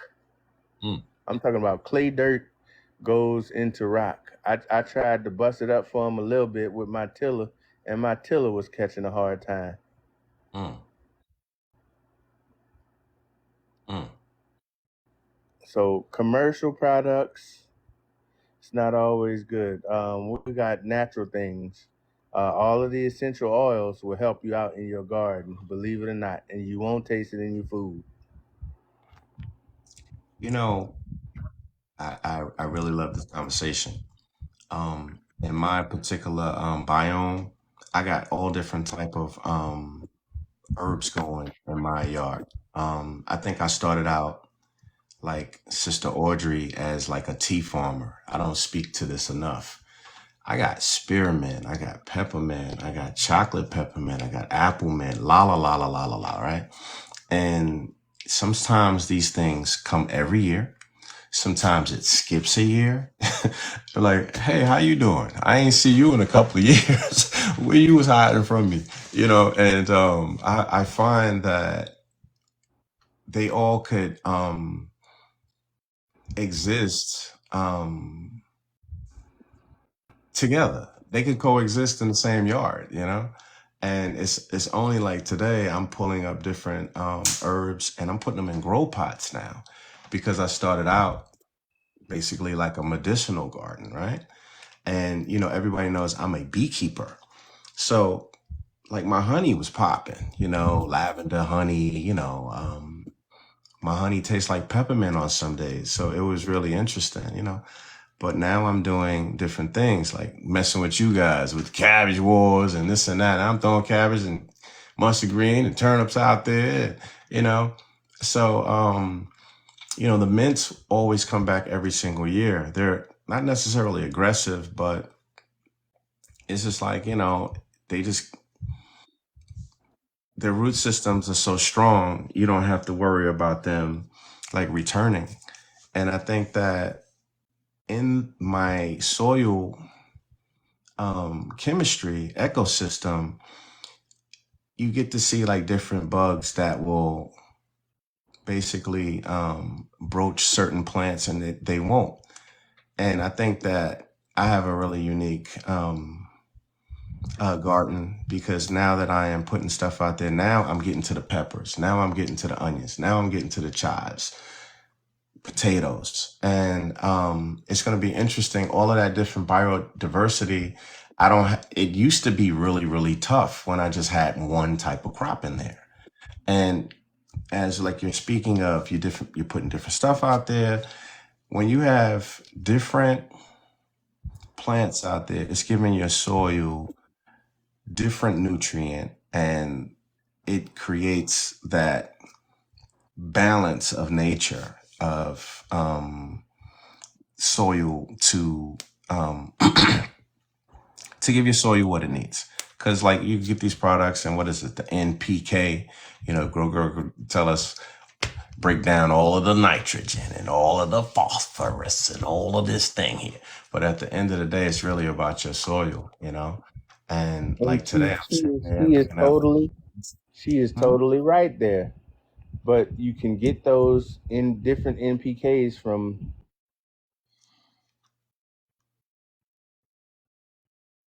Yeah, brother, you muted. Are you still, brother? Is the solar flares got you? Our brother got jammed Yeah, up. yeah, fish. Yeah, my wife was calling me, but Tell her I fish said hi. fish provides you with Drop a down, lot drop down, of drop down, natural stuff. drop down, drop down, drop down. I'm gonna have to drop down, Merce. All right, go ahead, baby. We'll bring them back. We're back. Garden Gumbo. Hey, everybody. Hey, how you doing? Sorry you couldn't get through. Why don't you username and your number? And we'll get back to you. Hey, how you doing? Sorry you can't get through. Why don't you use your name and your number? And we'll get back to you. Shout out to De La Soul. You know what I mean? Hmm. Tamara says she has a new addition for herbs. Break it down. Tell us. Mm, I'm not sure what she has. We're going to have What's to that? ask her to give it up. You have to tell us in the comments. Mm-hmm. Right. Come on. Come with it. Tell us. Did Derek come back? Please come back. Come on, Derek. Sent them an invite. You want to come up tomorrow? Tomorrow want to come back too. Come on. All right, we're going to let Derek come back.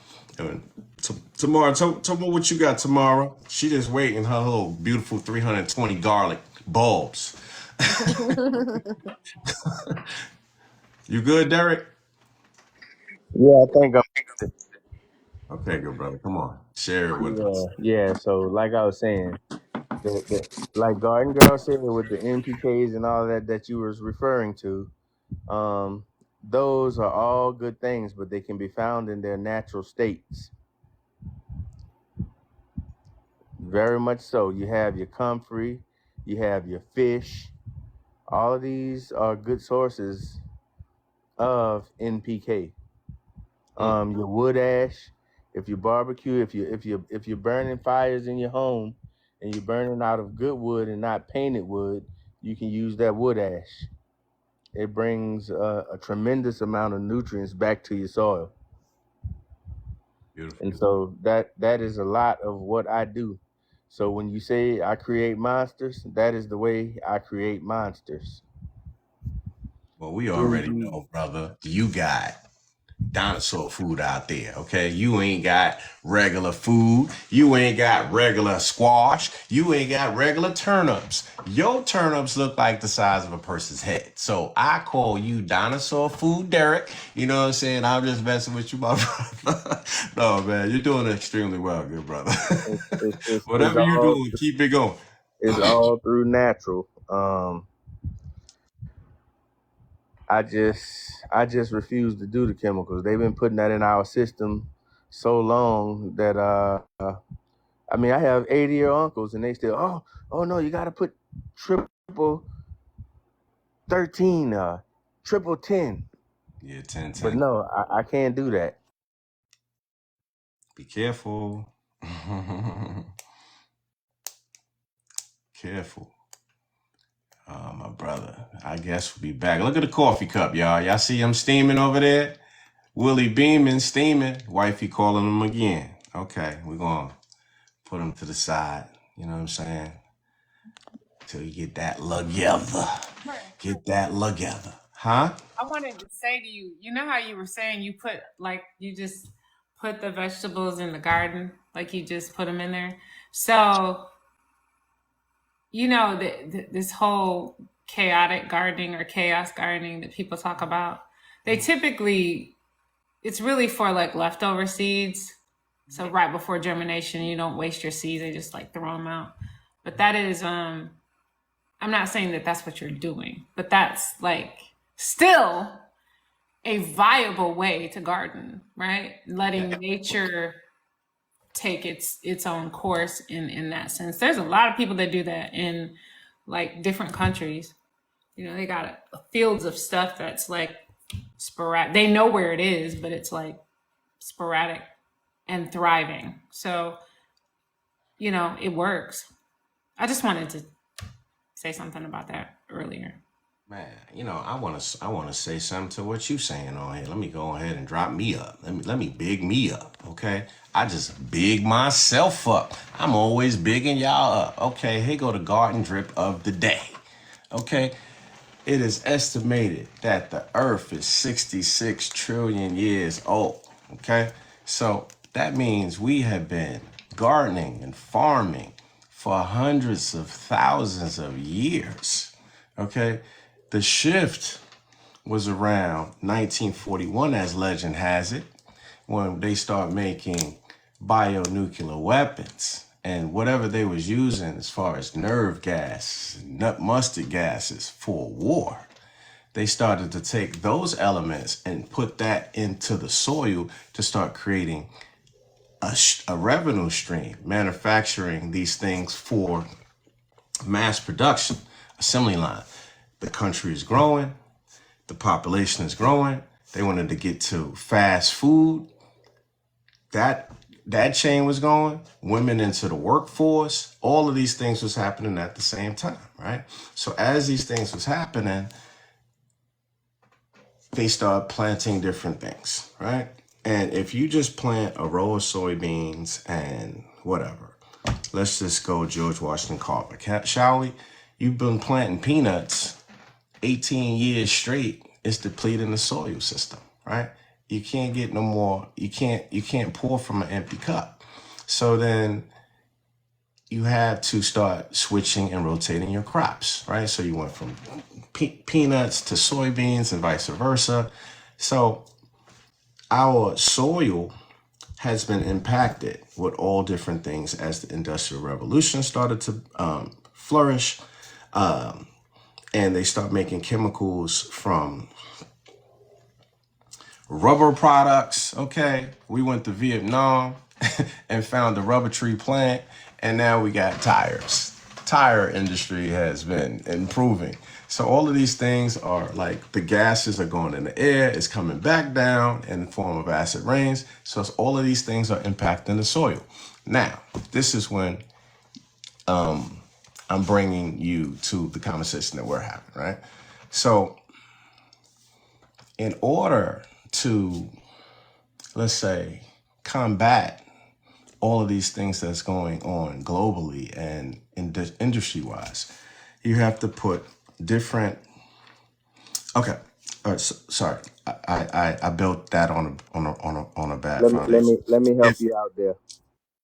Let me help you out because I know where hold on, you're let me coming land the from. plane. Let me land the plane. Let me land. I'm gonna get. I'm gonna go 1, 2, 3. Here it is. So here you have your crop, right?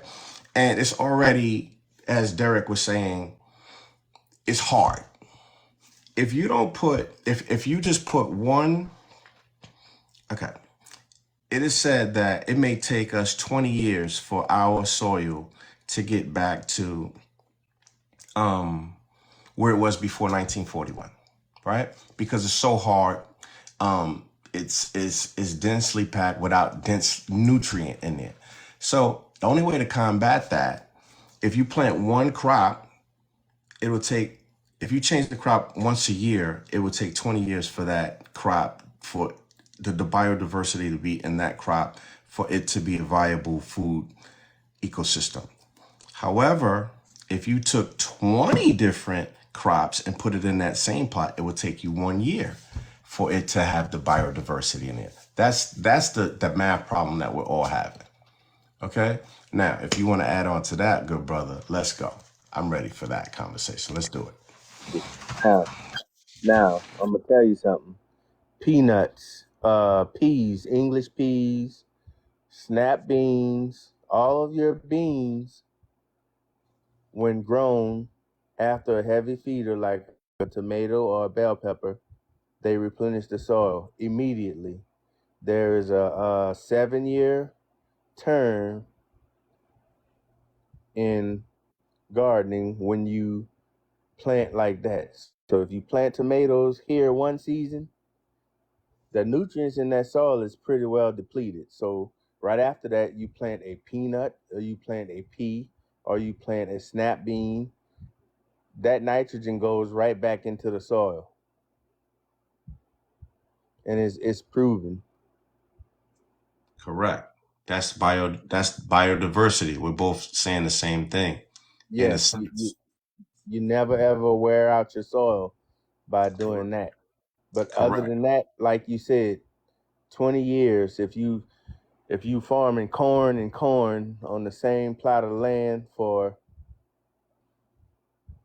5 to 7 years in a row, you are going to have that problem.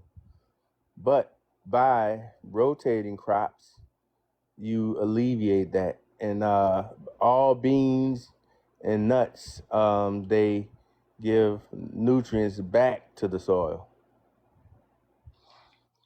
You know, shout out to my sister Audrey. We had this conversation.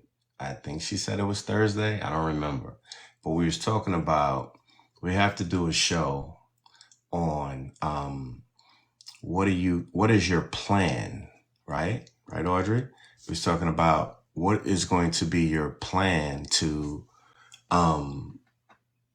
have successful different crops, your crop rotation, this and that and the other.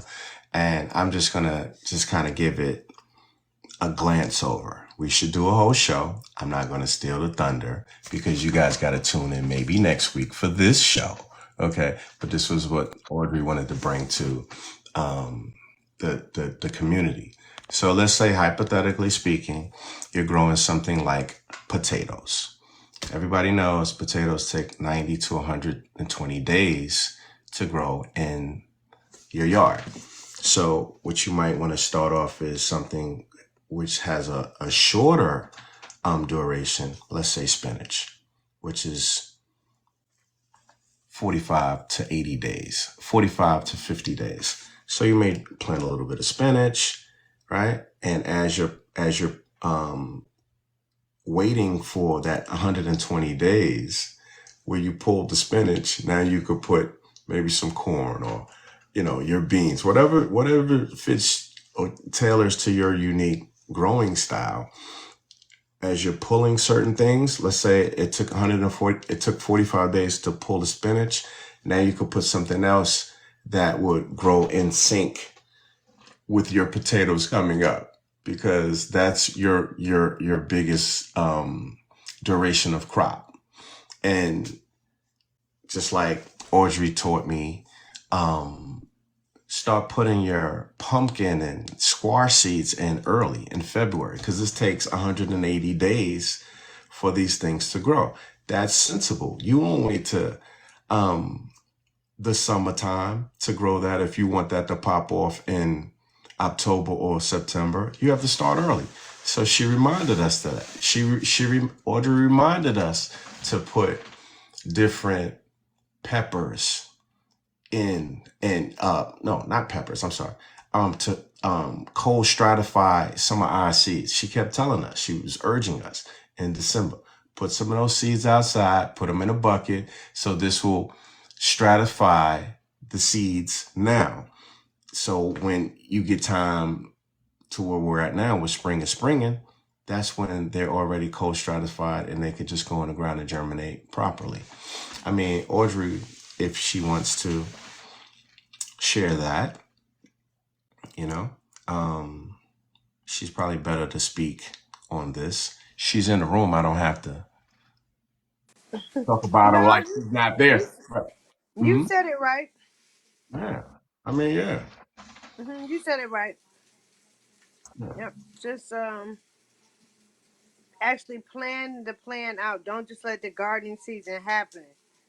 Like take some time to think it through for a successful season.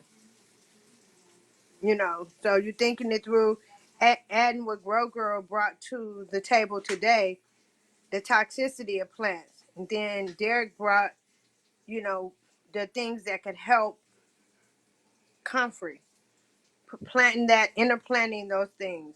But let's make some deliberate plans in our gardens. Do our research, and for it to really be successful. Like, oh, I just didn't have a good season. Grow Girl says it all the time. Well, why didn't you? Do you even know what kind of soil that plant that you said you didn't grow well needed? It's not fair. If you Right. want the plant to do something, but you didn't give it everything it needed. So that's where the importance of just kind of doing your homework before you go just enjoying the soil and spending water, and Yeah, just you didn't amend nothing. And you're right, all Audrey. Just amendments are not good for all plants. don't jump out there and just throw seeds in the ground without a plan. Yeah. Gardening is just like anything else. You have to plan to be successful.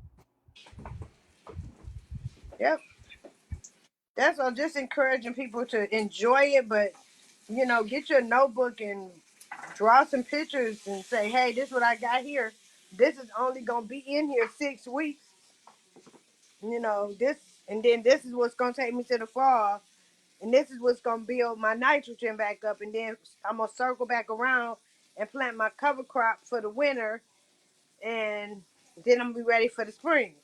Cover crop, garlic, bulbs, all that stuff in the fall.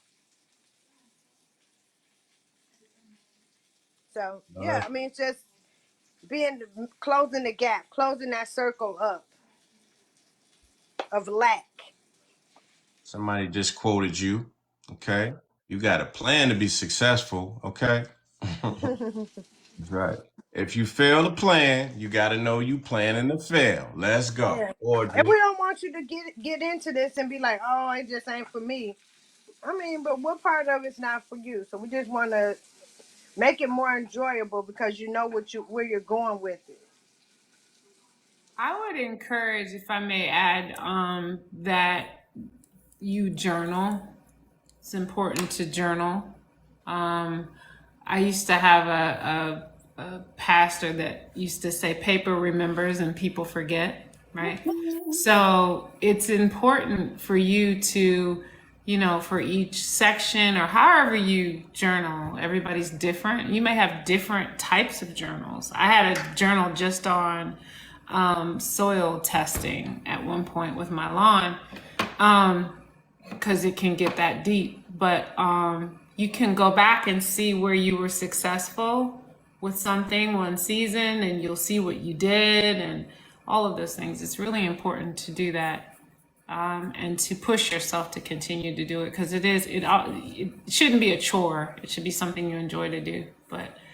And you can go back and look on it, and then it can become an heirloom for your family later. Like recipes, things like that. So it's really cool. An almanac, for a lack of a better term. And when you're asking for funding, they're going to ask for like grants for agricultural grants or anything. They also are going to want to know, what have you produced? What does your season look like? So now you get in that mindset too of, if this develops into a business, I know how to catalog or chart what I did. I know my growth cycles. I know I have 14 weeks to do it, and this is what I do the first 5. So it's just making good habits for you, not overworking yourself, but just jotting it down. Jotting it down, even if you have to take some pictures and put the pictures in there. If you save it in a Word document, if you do better with Word documents, making your Word folder. You Real, know, real talk. Part of my journal is what I do on my page too. Hmm. That can be your resume. Right there. Yeah, that's what Merce call it. It's not all about just pretty pictures, but Hmm. you may provide information on there because that's part of your research. It has all kinds of benefits in doing that. Use the tool to your advantage. Yep. not going to front. I am the absolute worst when it comes to that. That is not a strength. And I have to admit that. The things that I do very well. But I remember I have a unique uh filing system. It's in this beautiful computer right here. As long as And it you know where works for it is. me here, but no one else can't replicate or success by just watching me, because I plant kind of like I cook. This needs some salt. This needs some paprika. You know what I'm saying? And so I should. Audrey's been urging me. Uh, Tiffany's been urging me to um, quote unquote organize a little bit better. I have been doing video footage. That's my organization. Let me check on my own videos to see what I'm growing. I didn't do it this week, but today I had out my pen with like the paint. What do you call that, Tiffany? It's a paint. The paint. Y'all remember 1980s from the paint pens? Man, I used to have a gang of those. Man, you shake them and you. I love those things. I'm Yeah, weird. I took it back to that. I had a Nerd, paint pen and I nerd. had to do labels. I found something really unique. I don't even remember where I bought that thing from, but it's something to do your labels, because my labels suck, man. Like in them little grow machines, the condensation is sweating out the permanent marker. So I had to use the paint pens, right? And I'm a dinosaur, and that's how I know about the paint pen that you're speaking of. And I did that, and so now I have, okay, peppers, artichokes, whatever. I'm not going to remember that 3 weeks from now. I'm not going to remember that 6 months from now, what was in that corner. So I have to put that there. And since I don't journal like Audrey and Grow Girl, I have to put labels. And, you know, it is also sometimes we just throw things out there as just a variable. Because I will be honest, just growing these things on the grow lights, right? I have a whole tray of certain things. I had some Karabi, which I was really excited about. I had beets, and then I had Swiss charts, right? They all look alike.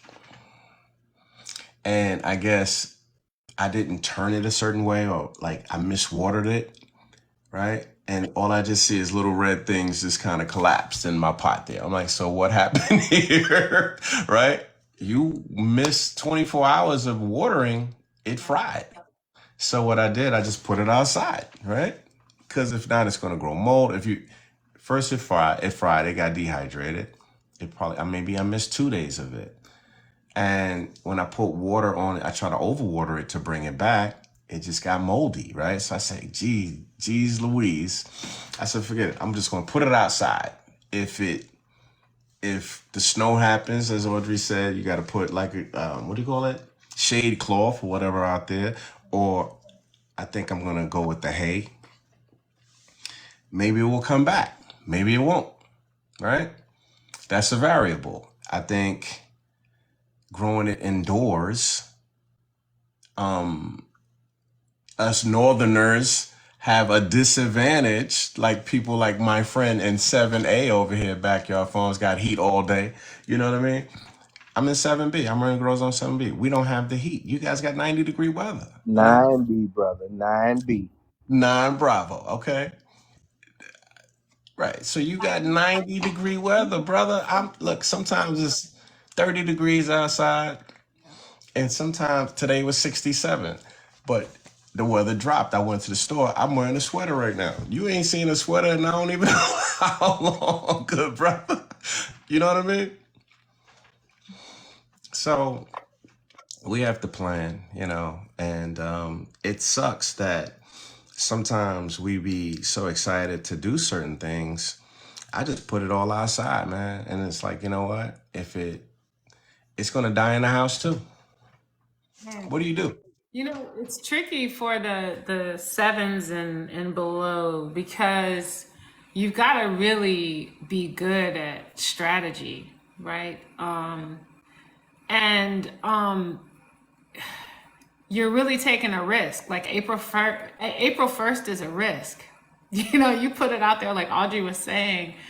There were a few seasons ago where we had a frost on April 1st and we had a frost on April 15th. So you're thinking April 1st, oh, I'm good now. And so like all my neighbors, they put everything out. The farmers over here, they put they lost a lot, And so I was like, like the next season, I was like, I'm gonna wait until April 22nd because I didn't want to lose anything. But this year, I just put it all out there. I was like, man, I was too excited. So it's hard. It's a gamble. It's such a gamble. And you do all of that work, You just hit me in the head. You know what you just said to me?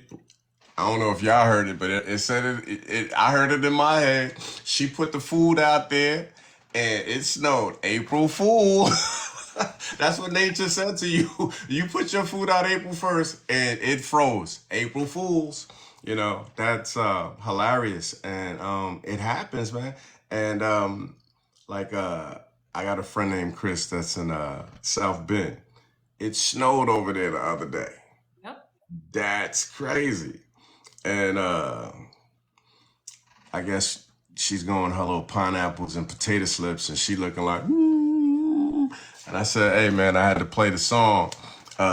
Prince had a song. Sometimes it snows in April. You know what I mean? I had to take it back. But, man, listen. In Michigan, I remember it snowed in May. Real talk. That's disrespectful. It's very disrespectful. That's a great way to say it. Yeah. That's disrespectful, Mother But you Nature. know, on a serious note, you think about this. People, when it's a survival situation and you lose everything, think about that for a second. Man, a tear came to my eye when you said that. You ain't see it. There you go. To lose everything and start all over. What? But you got to be resilient. And you know, I'm gonna tell you something. And this is something that isn't said a lot. You know, I'm gonna just jump out there. And people in the comments, y'all back me up on this. And if I'm wrong, tell me I'm wrong. Okay? I could be held accountable. I believe that farmers have to have a very strong faith. You have to put something out there and just know that it's going to grow, right? It's not being arrogant. It's not overconfident. You just have to feel that, listen, this seed, this is what this thing does. It grows. If you put it out there, man, this ain't going to grow. I don't know if it's going to grow. You can't go out there like you gonna, kind of, is it going to? No, you got to listen. We're going to put you here, baby. Let's go ahead. Come on, sugar.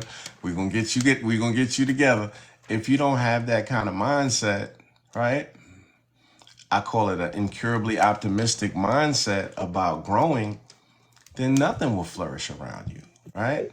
A farmer has to have the faith of a mustard seed, and we all know how tiny that is.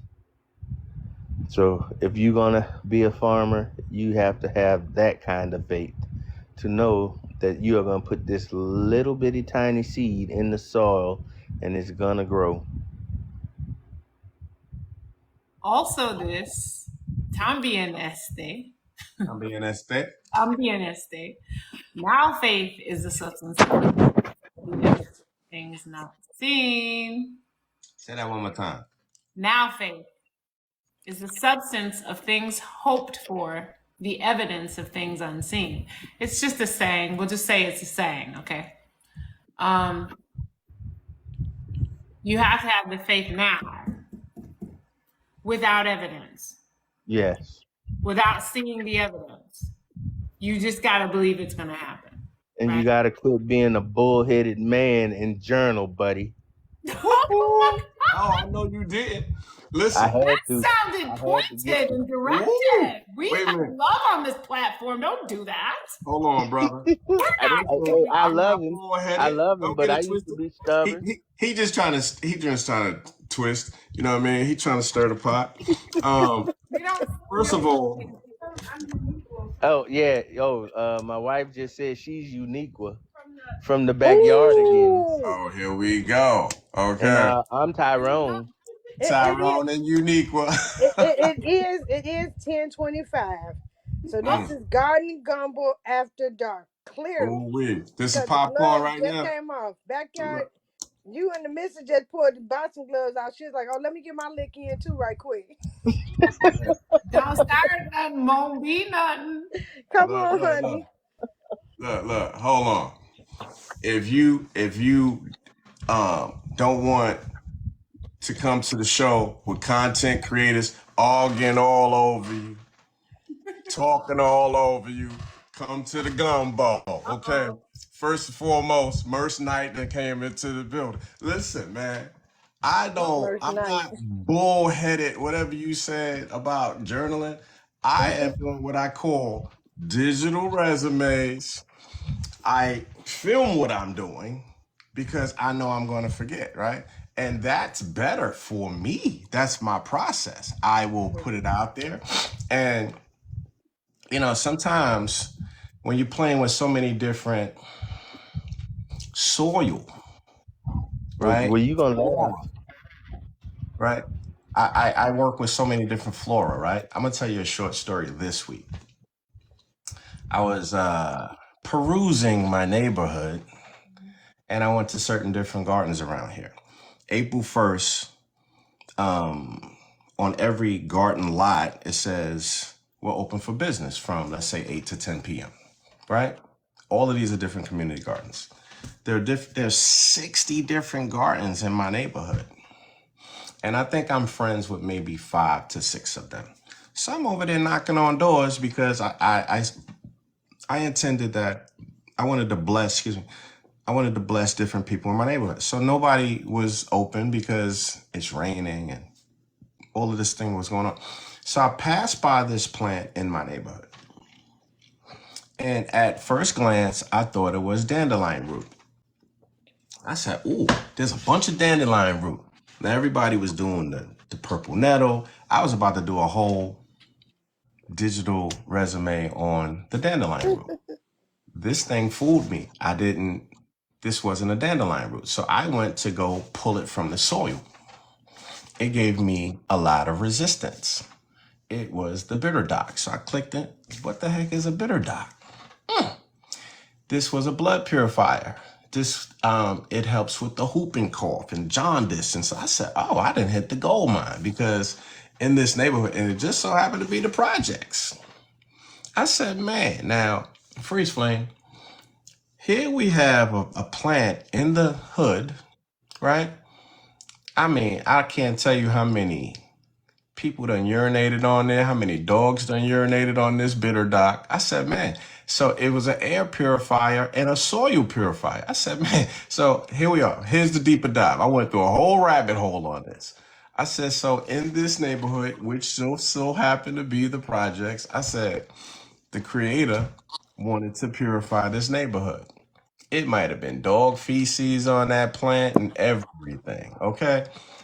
I came home. I couldn't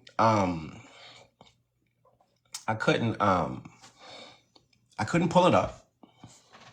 I went back out there with my shovel. I hit the taproot. It broke my shovel. Right? This was strong. I said, man, but I'm resilient. I said, oh, I'm going to find a way. I went back out there later on that night and I just hit it with a different shovel and eventually I pulled it up. And when I looked at what this plant does, it was a plant that curbs erosion. So, in a spot that it's giving you too much water, that's going to soak it up. That's why the root system was so strong. It looks like the dandelion root. That's what I'm bringing you back to. So, so here's this bitter dock. I had to, pressure wash this bad boy because I got it off the curb. I cleaned up the root system and I planted it in my yard because I need the purification of my yard, right? I want air quality purified in my yard. I want detoxifying element in my soil, right? And see, when you are learning about different plants, no one would have ever guessed that that plant did so many positive things for your soil and for yourself. And it's also it becomes a plant companion.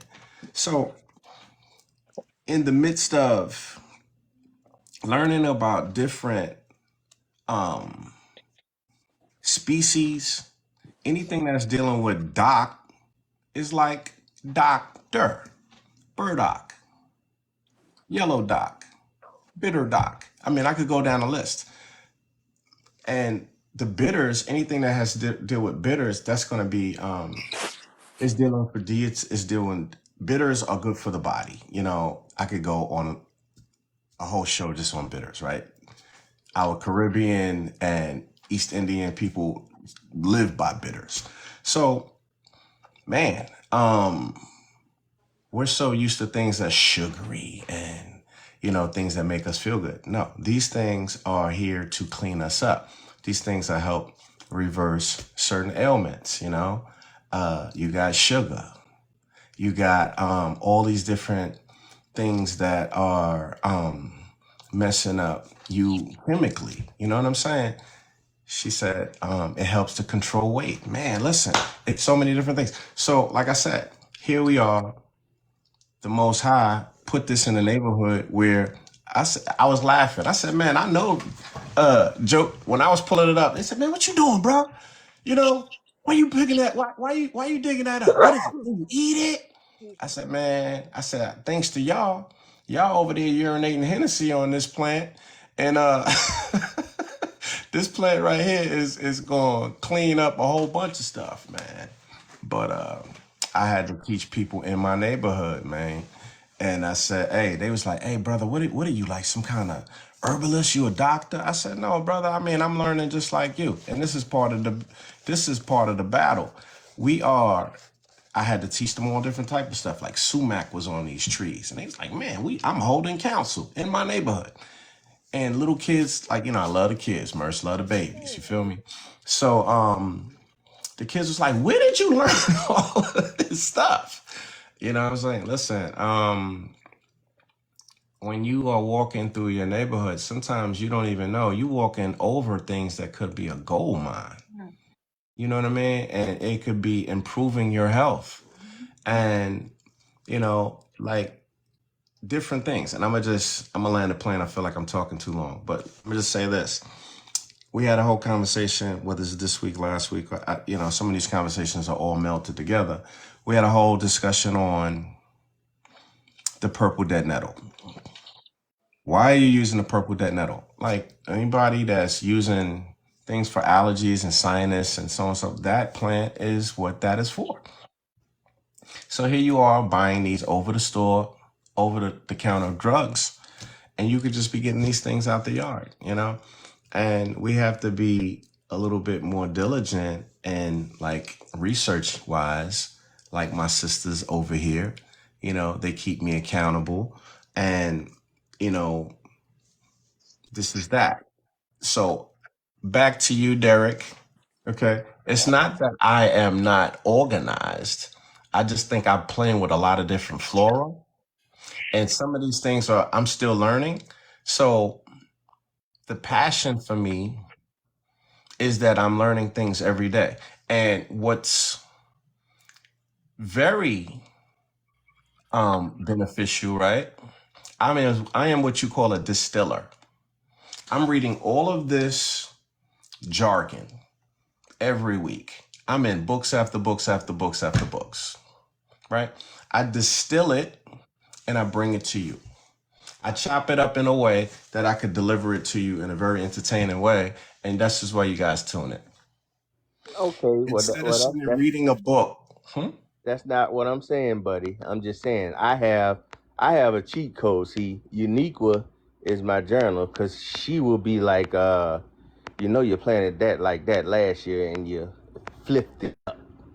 Won't you do it like this? So that is my journal right there. My journal lays next to me every night, so I know when I done messed up. Excuse me. That's what I'm saying. Sleeping journal. Okay. Yeah, I got one. I got my journal right here next to me, so she kind of knows. And you did this last time and it didn't work. You better kiss your journal. Okay. Tell your journal I said hi.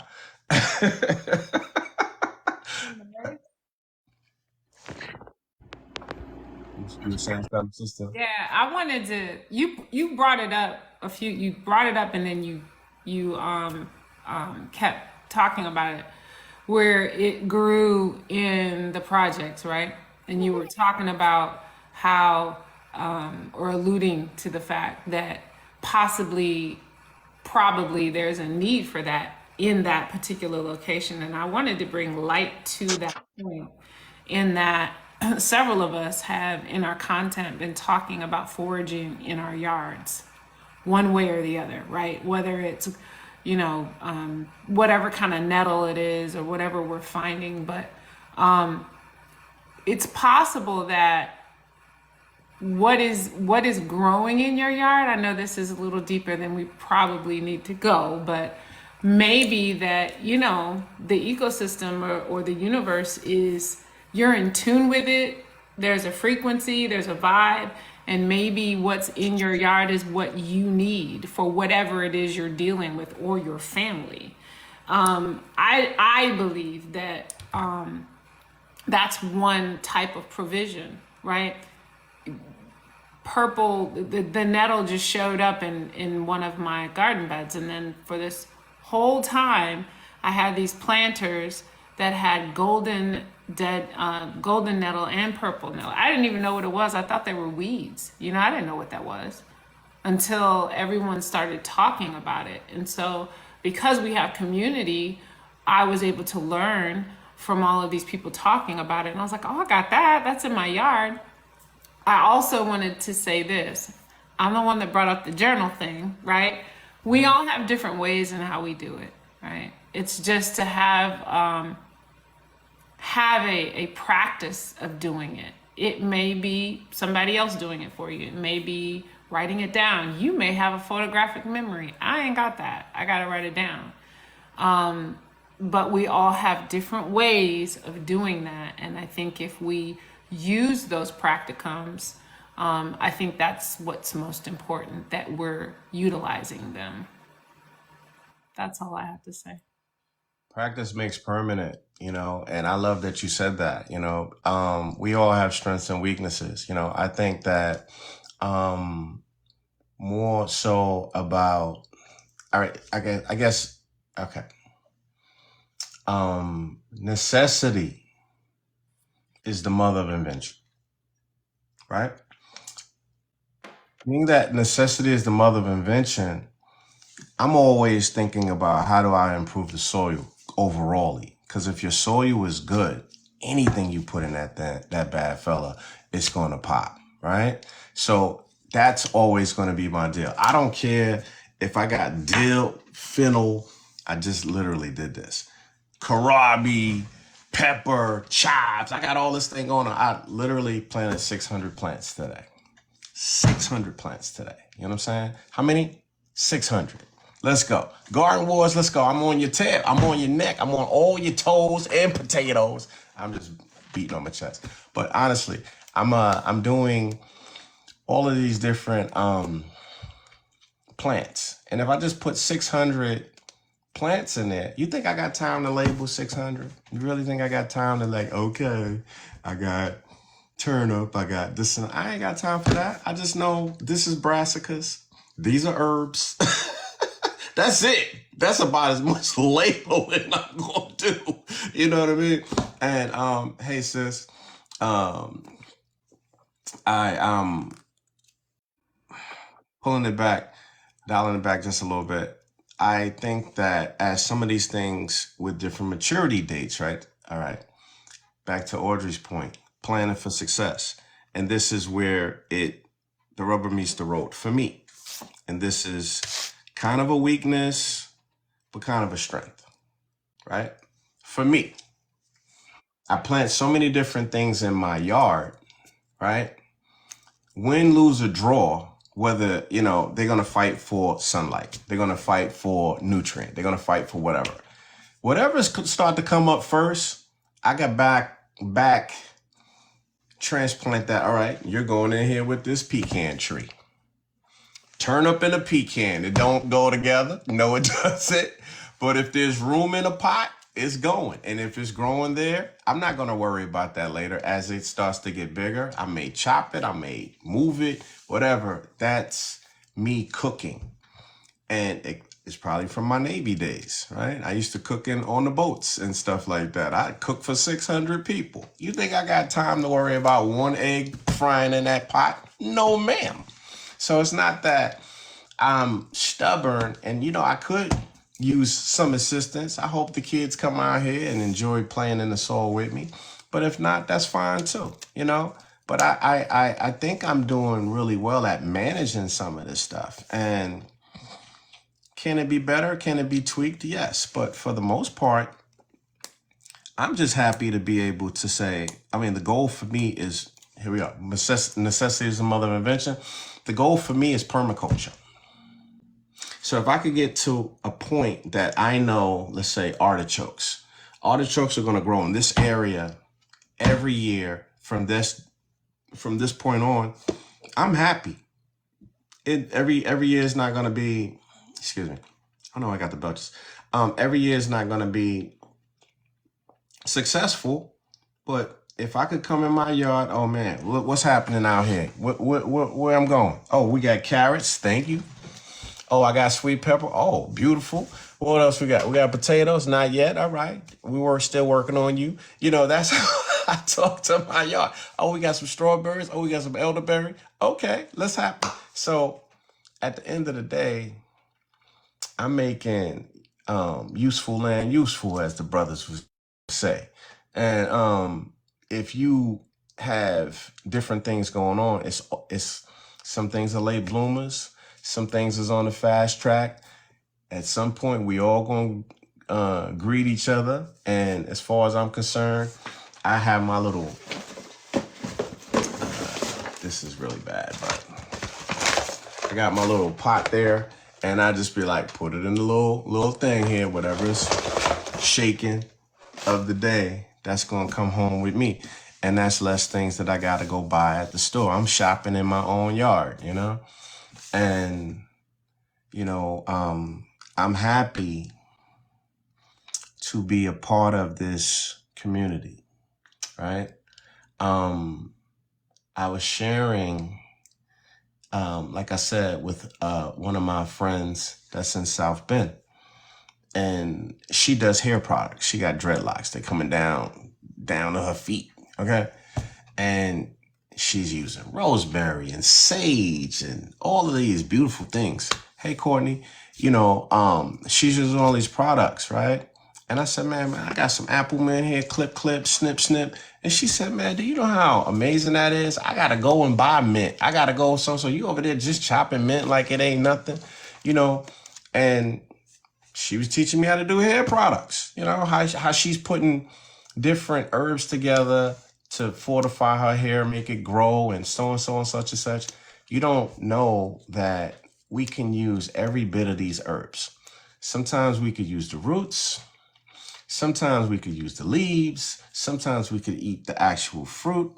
Sometimes we can boil these things and make teas. So there's so many different things that we can use these products for.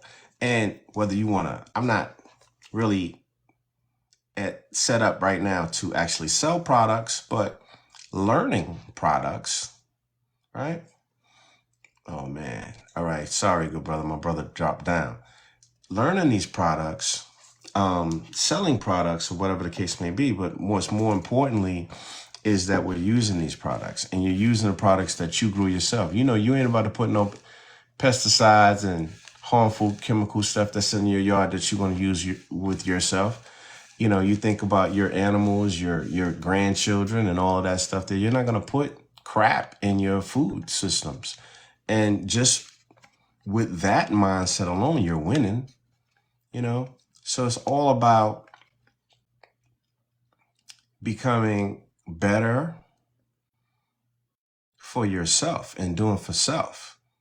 We can't trust nothing that's going to be in these supermarkets anymore, man. With these laws that they're passing now, can anybody tell us about the lettuce bill that they passed unanimously? You know?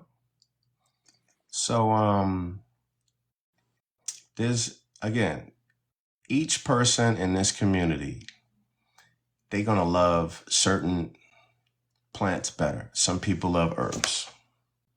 Some people love fruits. Some people like vegetables.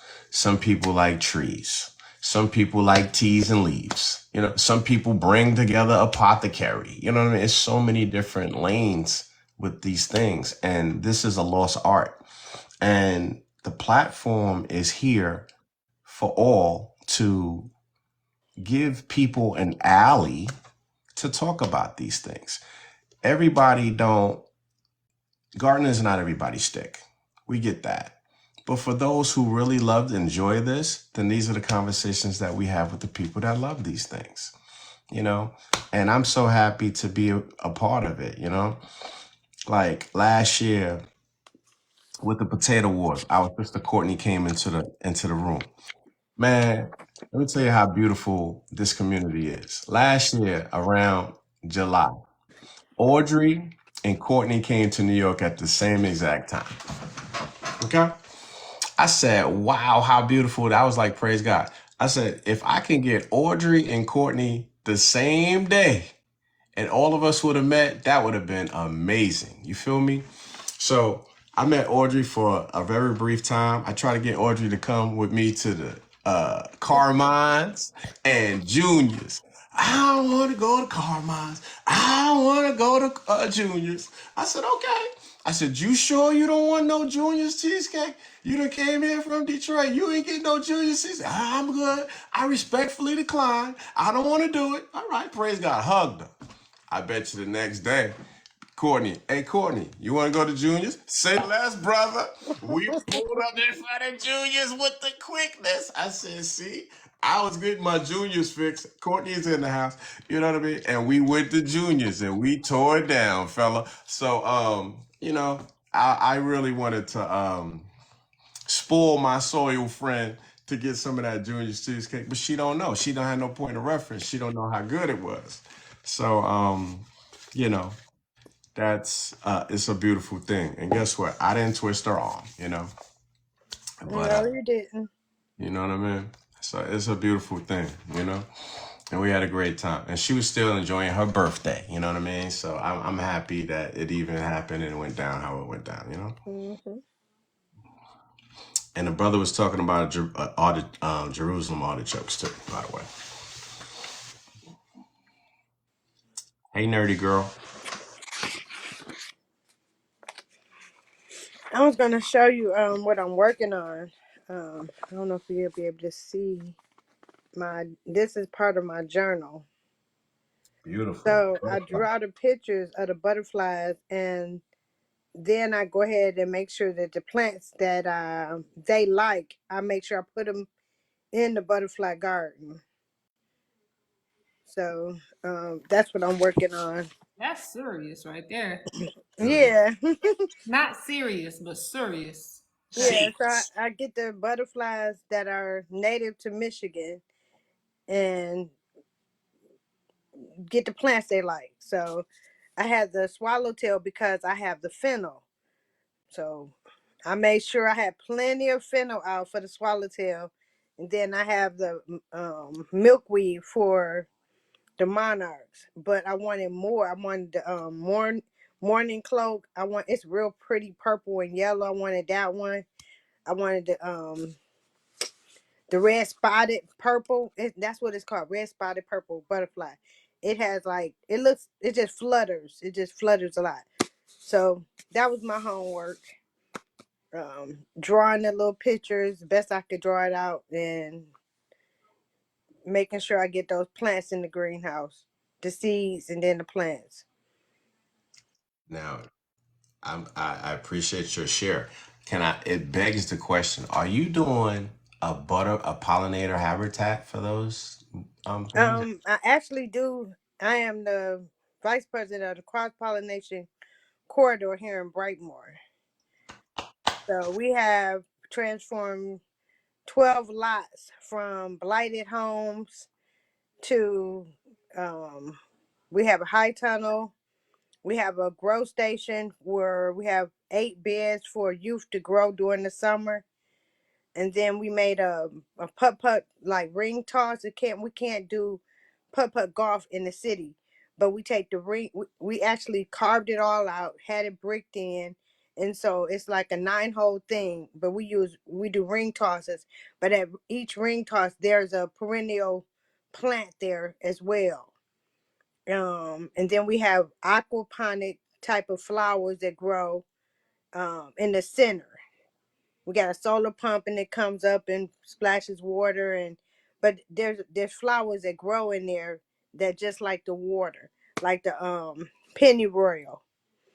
And pennyroyal is really good for your energy. It has tons of medicinal benefits. And then on the other side of the street, we have murals. The street is blocked off. And so we have a mural in the street where we have different events throughout the year, and the other side we use for like a playscape, and then the whole other 7 lots is all like a walking path of pollinator flowers that butterflies love. So that's where these butterfly plants will be going over there. So it's a lot of fun. And when I moved over here, I met the lady. We hit it off, and so I got on the committee. We're on the board, And then from there, we just kept going. So we're looking to build an actual butterfly house, to where kids can come in and be immersed in the process of the cocoons, and they can actually come in and see the butterflies just flying around. So we're just working on the rest of the funding for that. It's beautiful. Yeah, I love that in the urban cities that you guys can transform these areas yeah. and mhm, and teach, different listen. Oh, you would like this too, Merch, at the farthest, um I would say, south corner of the pollinator corridor. There is a that's like a orchard, small orchard. We have 18 fruit trees in there, and we have 4 beehives in there too. So we have beekeepers that come out, and one of the ladies, the president, she maintains bees, but then we have 3 other ladies that come out and they do the beekeeping for us, and the honey is something we harvest for the community and for revenue. Yeah. If they don't swarm, you know what I'm saying? I love it. I have not taken the bee class because last year when I tried, I still have marks all over my arms. Um, I got stung up really, really bad. So, but yeah, we do a lot with the pollinator corridor, and that's what these butterflies are for. You didn't tell me you got stung by no bees? Yeah, I got stung really, really bad last year. I got stung multiple times on this arm and this one. Um, over there in the pollinator corridor. Man, I would have told you a quick fix. Yeah. Next time that happen, you take some tobacco. Hmm. You know what I mean, I know you like them Swiss sweets and all that. I ain't telling your business, but I'm just teasing. No, you take tobacco and you soak it in alcohol, right? Hmm. If this happens again, you get your little teeny small bowl. Don't ask me the measurements of the bowl, but you're gonna soak the alcohol in the tobacco in the alcohol for about 20 to 30 minutes, and then you're gonna put the alcohol tobacco on the bee sting, and it's gonna pull the venom out, and it will go away in 20 minutes. Depending on how severe the sting is, right? And how many times you got. So it will pull it away relatively quickly. I Yeah. get I get toe up too. You can't ask a beekeeper because that's one of the frequently asked questions. Like, you ever get stung by a bee? I think that's you have to ask a beekeeper how many times you got stung by a bee. And I think I got stung 27 times in one day.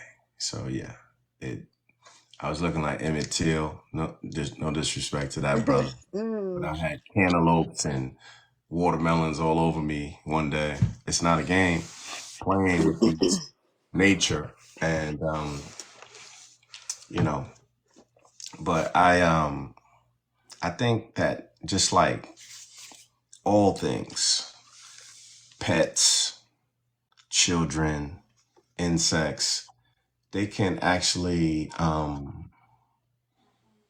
sense your spirit, right? If you go into a room and children come around you, you got a calmer spirit. If animals come to you, you have a calm spirit. So learning about bees, like bees will come and just sit right here and just chill on my shoulder. What's up, partner? You good? You give me the lowdown? Give me the lowdown in the hood. What's popping over there on you know, the South Conduit? You know what I mean? So, hey, things going good in Prospect Heights. All right, that's what's up. Bergen and Underhill. All right, that's what's up. And I be talking. That's my street talk, talking to my bees, and everybody has their thing. Mike Tyson had his pigeons. Okay, so insects. If your spirit is calm, they won't bite you. They only bite you when they're threatened.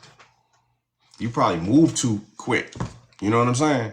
If you would have sat down and just chill, 'cause some people have a whole panic attack. Ooh, I gotta be.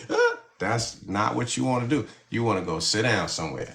He'll just check you out. Oh, nice hair. You know, she probably was saying hi. Actually, I don't think I think it wasn't even like the honeybees.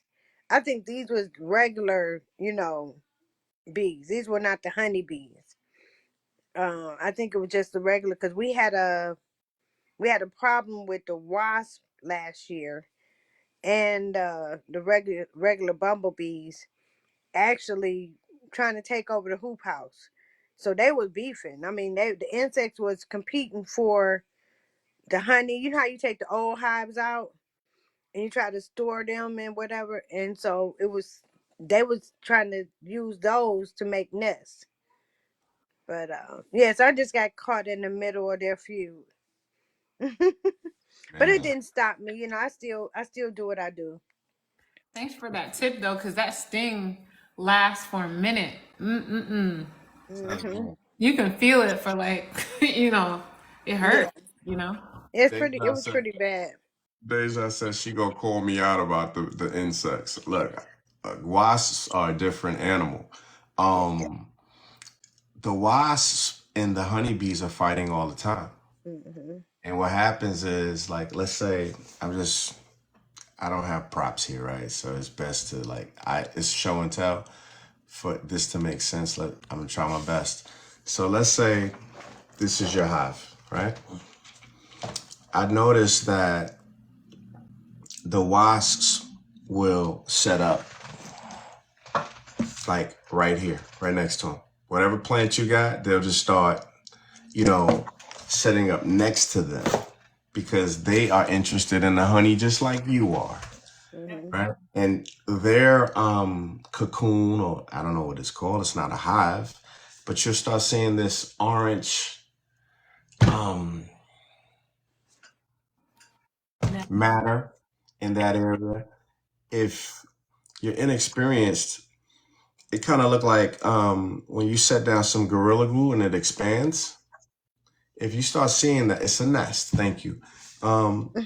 Dig that up with the quickness, you know what I mean, and put it somewhere else. Yes, thank you. Wasp build nest. Thank you. I was searching for the words. Thank you, It's guys. down to Thank you, community. Right. It's building a nest. And so the wasp and the honeybees go to war all the time. Hmm. And this is where experience is the best teacher. So if you guys didn't know, honeybees are all female, right? The warrior bees are protecting the hive. The females go out and help pollinate. The warrior bees are sitting in front of the door.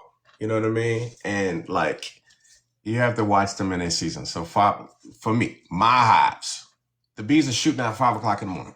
They just like going. They going all day. So I be on the roof. I be sitting back, chilling, doing what I do to relax. About 8 o'clock, just as the sun going down, you see them. That's like, hey, all right, everybody get back to the crib. The lights about to shut off. You know, like your mama told you back in the day, when the lights shut off, you gotta get your tail back home. So if any of these so-called honeybees that don't belong to that particular hive, you're gonna get mashed out posse. So sometimes you'll have a wasp that'll go up in there that try to nuzzle their way in there. You'll see him laid out outside the hive, incapacitated, decapitated, uh, not unalived. Okay. And same time, I learned that I had different type of species of bees. I had some Saskatchewans, I had some Italians, I had some Russians, and I had a whole story plot going on over there. One time, the Russians and the Italians was warring. Okay, they was warring at. I called it the blackety black honeycomb hideout on top of my roof, and I don't know why. I guess Each of the hives look different. I painted them with the same colors, but I learned that they see colors too. So if one of them, I'm gonna do green, yellow, and white, or red, black, and green, yellow, orange, and whatever. The bees kind of got confused, and there was a lot of swarming, as you said, and it was warring. And there's a lot of casualties of war of bees on the roof. And I woke up one morning, it was like 300 dead casualties there. And I said, I'm gonna sweep it up because I was busy doing other things. And cycle of life.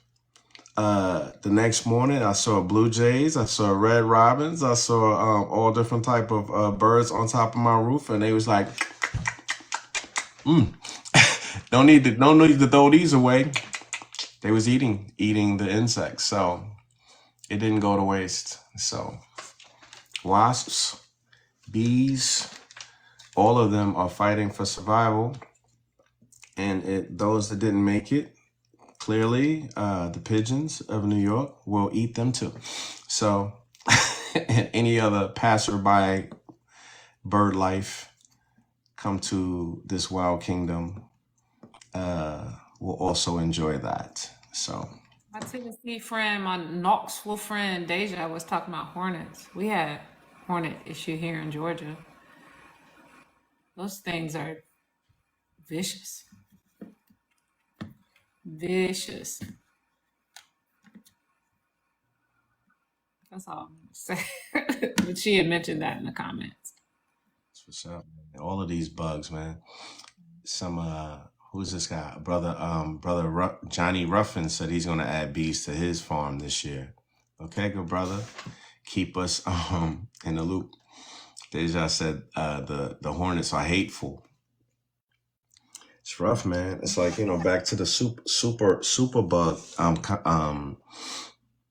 conversation. It was an Asian hornet that was raiding beehives, and they would jump this guy. He would just be so big. It's like one of those super bugs, and it takes 10 to 15 of them honeybees to like wrestle that guy down. I know you guys seen the videos of that, and they trying to figure out if that was something that was brought over here to kill the honeybees or what. It's like a lot going on with that. What do you know about? Because I know there's some people that somebody gifted me a mason bee house. Do you know much about those? Mason bee house? Mason Mm-hmm. bees. Oh yeah. Carpenter bees? Is that the same thing? Some people put them in the closed greenhouses in there so they can have the pollination in a confined space. They're not as aggressive, I guess, or aggressive at all. I don't know much about them, but I haven't used the house because I would have to really study that to do Is that that. the one that looks like it's circular? Like, That's exactly the ones. yeah. Well, they cut out like half moons, right? And Yeah, they use the leaf for something else. back of my fence has holes all in it. So yeah. So Okay. I think that's pretty cool, and I guess you have to preserve the house at some point because they hibernate in there, a whole study. I wasn't ready I for it. leave that part of the corridor to Rise and Rose. Rise and Rose are the two ladies that are the beekeepers for the pollinator corridor. I handle the dirt and the plants and the research. I haven't been trained. I don't know enough of what I don't know. I don't have a lot of experience with quote unquote carpenter or mason bees. I think that all of these bees have Oh, different. y'all, it's 11 o'clock. Oh, All right. I'm Yeah. having such a good time. Now, y'all go ahead. Y'all chill. Y'all chill. I will catch up with y'all on the rebound. I'm I'm gonna gonna jump finish off my here and statement. We're gonna jump off too. I was gonna say, carpenter bees. They just serve a different purpose, just like bumblebees serve a different purpose. You'll never see a bumblebee in a beehive Bumblebees burrow in dirt. And carpenter bees, obviously, they have their own hive, right? So what I know about those carpenter bees, you'll know that they start cutting away your leafy plants, and they got their own purpose. I don't use those quote unquote basin or carpenter bees Ooh. because she said they're 100 times more effective pollinators than honeybees. That could be possibly true. I don't use them because they don't work for me. I got my bees working for honey. Okay.